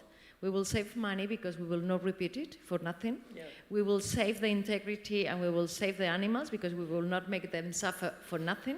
And if it is about clinical trials, for example, the people that was practicing, that was volunteering there, they want to know what happened with the result. If you are not a vaccine that protects, you were there for nothing. No, you were there for the advance of science. And I think that should be mandatory, but not in a yet another reference model that it will be citations or, no, it's not, it's about creating a new complete thing. I don't want to monopolize. It's very, I'm sorry. Yeah, no, it's a very interesting topic indeed. Well, I am not a scientist. I am more innovation lover, but not scientist, even though in 1 month I will defend my PhD for the time. Probably after that I will be. But following your comments, for instance, yesterday was announced in BBC that a team of scientists has created a synthetic human embryos using stem cells that's without need of research, eggs or sperm, that will revolutionarily advance the investigation of genetic disorders, and it created a lot of ethical dilemmas, right? You mentioned before that papers is something that, well, I don't like. I don't understand why the people are so, I would say, insistent in just publishing, because you publish something and you put in the box and that's all, full stop. But what happens with these kind of things? I mean, these codes, and I am like a devil advocate, will provoke some difficulty to develop research if there are too many restrictions, because it's supposed to be that the research should improve our quality of life. I am not talking about transhumanism of Bostrom, right? But this is something like transhumanism, because we are using technology to improve our quality of life. But there is a limit, I guess. So how we can manage that, right? That's my question. How difficult. I haven't read the paper. I imagine he has gone through an ethical review, and I cannot make a clear situation because I don't even know how close from real embryos this new thing is. But I think that we now, as Dorian was saying, we have the responsibilities in our institutions to do this reviewing process. I think that's a good process, at least in places where no conflict of interest can be guaranteed. Big institutions, public institutions is easy. Small companies, in my opinion, is not always that easy. But we should have a system where when there are real ethical problems arising, we elevate those proposals to bigger committees from many experts from other universities that decide. Because in universities, you try always to do the best, you always try to do the best for the researcher, and sometimes you may make a mistake. You may approve something that you shouldn't. You had the best intention, but perhaps you need more experts reviewing these very difficult topics to make a good decision, because there's a lot of responsibility in a single decision of saying, okay, go ahead.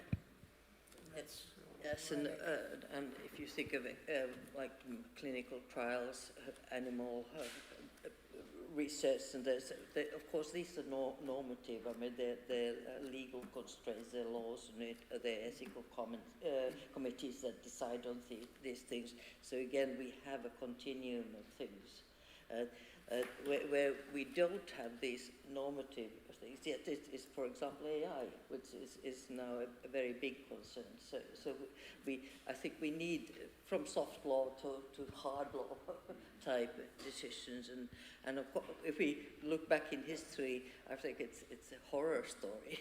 So what has been done without any ethical concerns, but also if you look at the results are not too good either. I mean, they're not applicable in a sense. So it's not good for science or research either.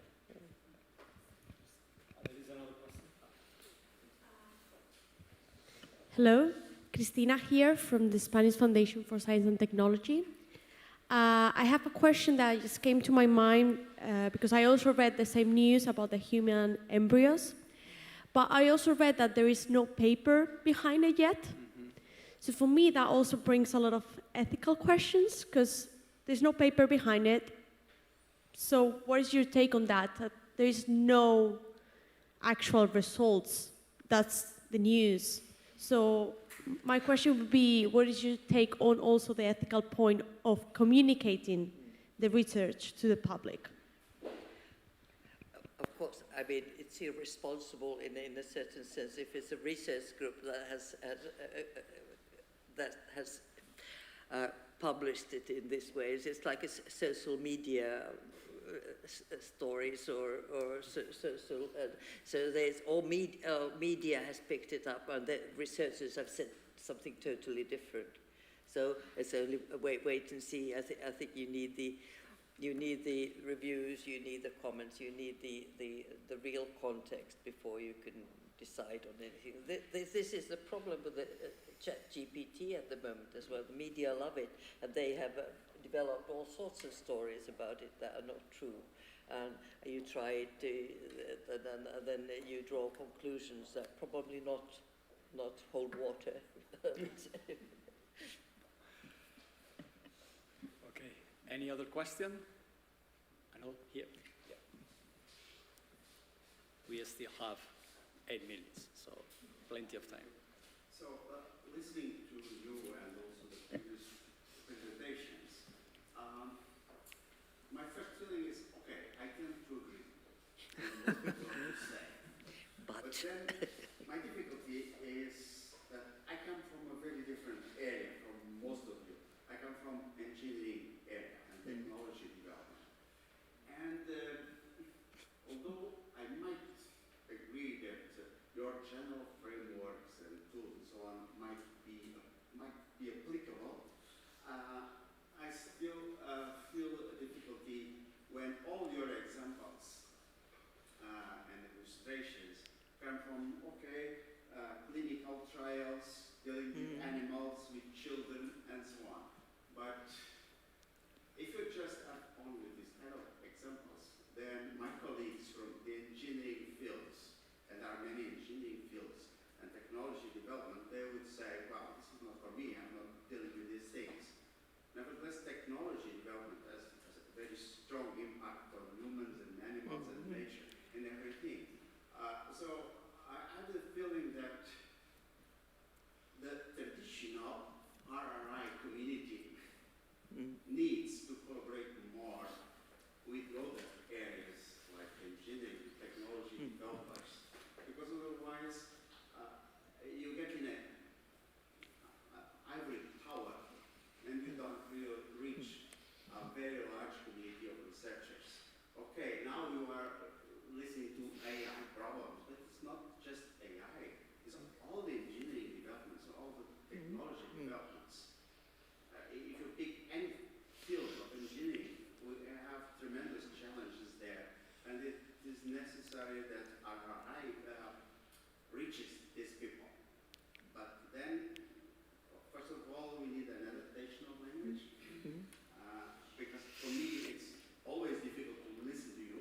although I have been trying. Yeah. And the examples. Examples are very important. So my challenge for you is try to cooperate more, or collaborate more with people from other technical.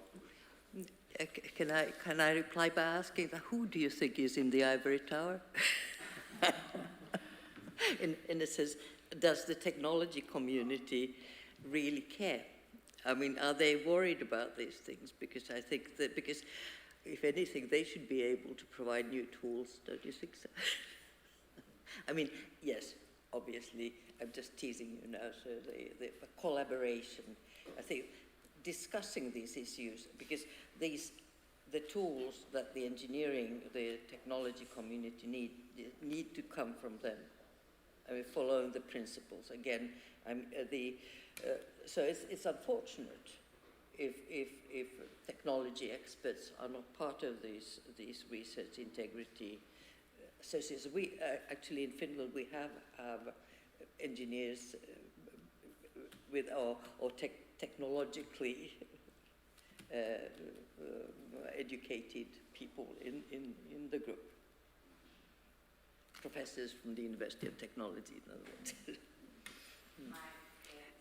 Just one thing. I think, independent from the field you come, if you would talk about ethics, because we are talking to a universe quite bigger than just ethics. Ethics is just one thing.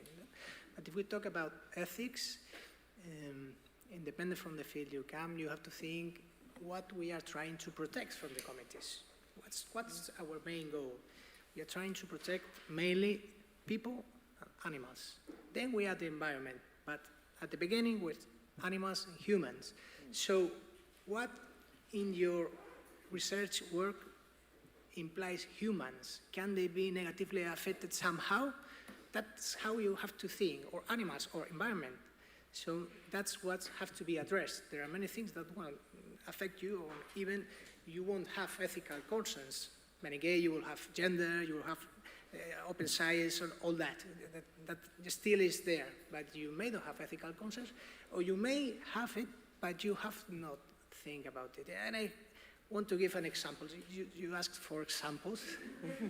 We have an engineers group that are trying kind of artificial arm that is a prosthesis that's going in your arm. And they are discussing in a good way with the committee, because they don't think they need a special insurance because they don't use subjects of research, because they are thinking of patients, but they are going to use these prostheses in the students, of the doctoral students that are in the lab. So, okay, they are not patients yet, but have you thought about the health? Oh, these arms are perfect, they have many safety items and all that. Okay, but if this guy falls down and with the prosthesis can break the arm, have you think about that? So that's, I think, is what you have to think, that the protection of the human beings, the animals, and the environment, whatever you do, if that's not a problem, then you have to think also in all of the rest of the responsible research concepts.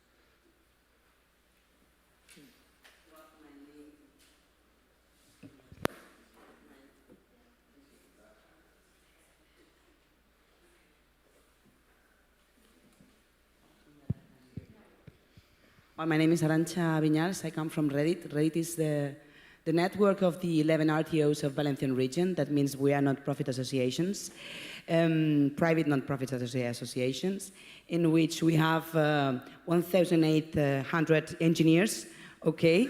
And I would like to give you an example, because 2 years ago we began to combine two kind of studies. The first one is the monetization of social and environmental impact, but the other one is to monitor the RRI indicators in our organizations. And that means that we divide all our study in 4 segments: workers, citizens, projects of R&D, and institution. That means that we evaluate our own way of doing things, And well, we are right now, we repeat the Serroy methodology study this year, and next year we repeat again the RIE study, because we think that we need to evaluate these things. And we think that in each kind of R&D project that we develop, that it in terms of chemistry, physics, or orthopedics, or maybe health, it's an ethic content. So we will agree with that. We push from the network in which I work, we push to all our RTOs to do so. At the beginning we're 9, right now are 10. I think that I can arrive to 11 next year.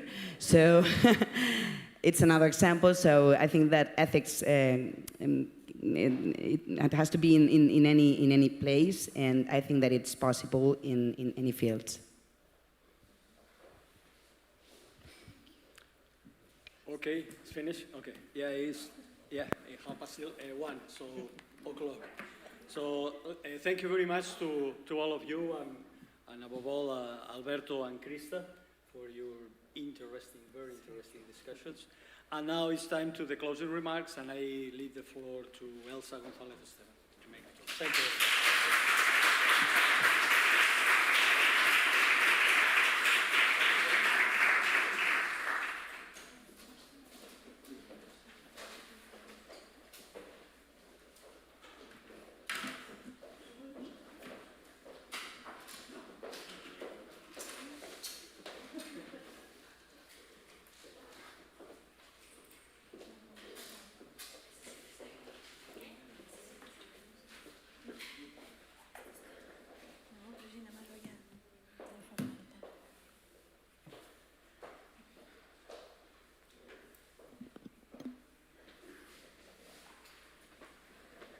Okay, we have come to the end of this final conference, which has sought to highlight and share beyond the ETHNA system consortium the objectives we have set ourselves, the path we have traveled together, the results we have achieved, and the challenges that we consider lie ahead of us. Challenges that we have to do, as we have seen during these 2 days, with maintaining the sustainability of the implementations carried out thanks to the ETHNA system project in our institutions. And as we can see in our 5-year sustainability plan presented, we already have a route marked out. And to continue working from our institutions in national and international networks, as well as in national and international projects, to design processes and commitments that generate a culture to promote the RRI culture. And therefore, to be a shock therapy in the face of the consequences that the public and private sector has generated. We know, and we have talked during these 2 days, that we should to be this therapy to that. Today, with those excellent panels and conferences that we have had, we have catch some ideas to how to do. Thank you so much to all the panelists. As a project, I would also like to emphasize in these closing remarks, again, that we have a responsibility to continue with these objectives that we have achieved jointly in a new consortium, which we have tried to show over the last few days we have reached. And we are committed to continue to disseminate. Finally, I would like to express my thanks. In Spain, we have a saying that has always been a driving or a motto to me, and is that it is good to be thankful. It is good to be thankful. And I have a lot to be grateful when I think about the ETHNA system project. Starting with my university, to the 2 great teams that accepted the madness when I say to them, and I propose to them to participate in a consortium, a new consortium with new partners that we never knew before.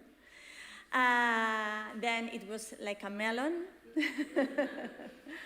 It could be good or not. And as coordinators, without experience on that, and this madness that they have had, they say, well, yes, we can go with you, Elsa. And I want to be, and I'm very grateful to the Practical Ethics and Democracy Group, and also to the Law, Gender and Effective Equality between Women and Men group, and the Director for Research for providing internal support from the beginning, and also to the implementation, and we have had problems as consortium to make solutions, always, all the time.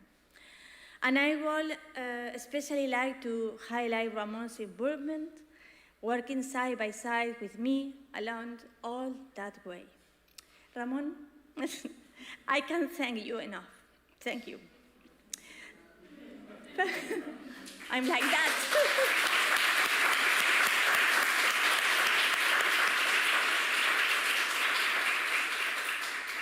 And also to Rosana Sanauja and Nicté Garcia.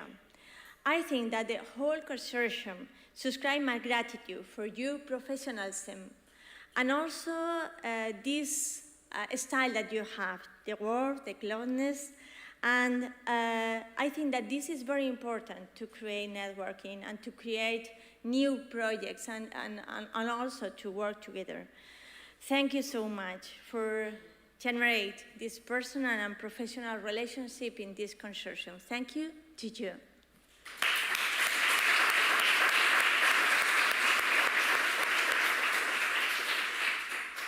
And of course, to the third parties and that have been helped the responsibilities that UHI had to face to achieve successfully Spytech, ÉTNOR Foundation, and Universitat Jaume I Empresa Foundation, especially Universitat Empresa Foundation, because they are behind this final conference in the organization, in everything can run well. Thank you so much. And also to FECYT and Biocom to work together with this final conference organization. I think that this is how this network and support can work when things are successful also.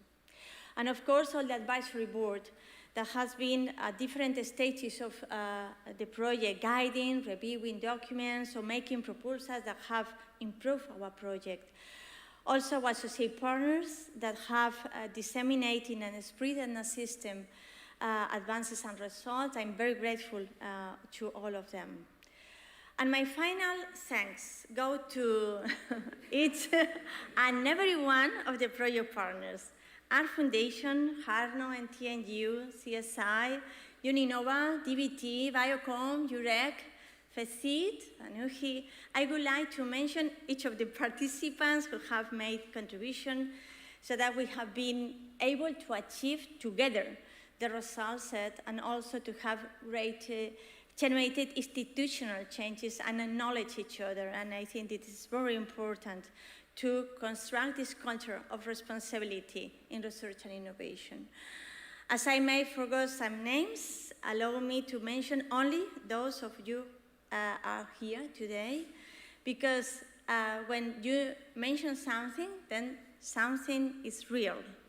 Then thank you, Marco, Ule, Lars, Dietmar Gabor, Luis, Filipa, Ana Inés, Maya, Uta, and Lily, Lisa and Philippe, and Xavi, all UHI research team, Rosana, Ramon, Santiago, and all that is the whole team. Thank you so much.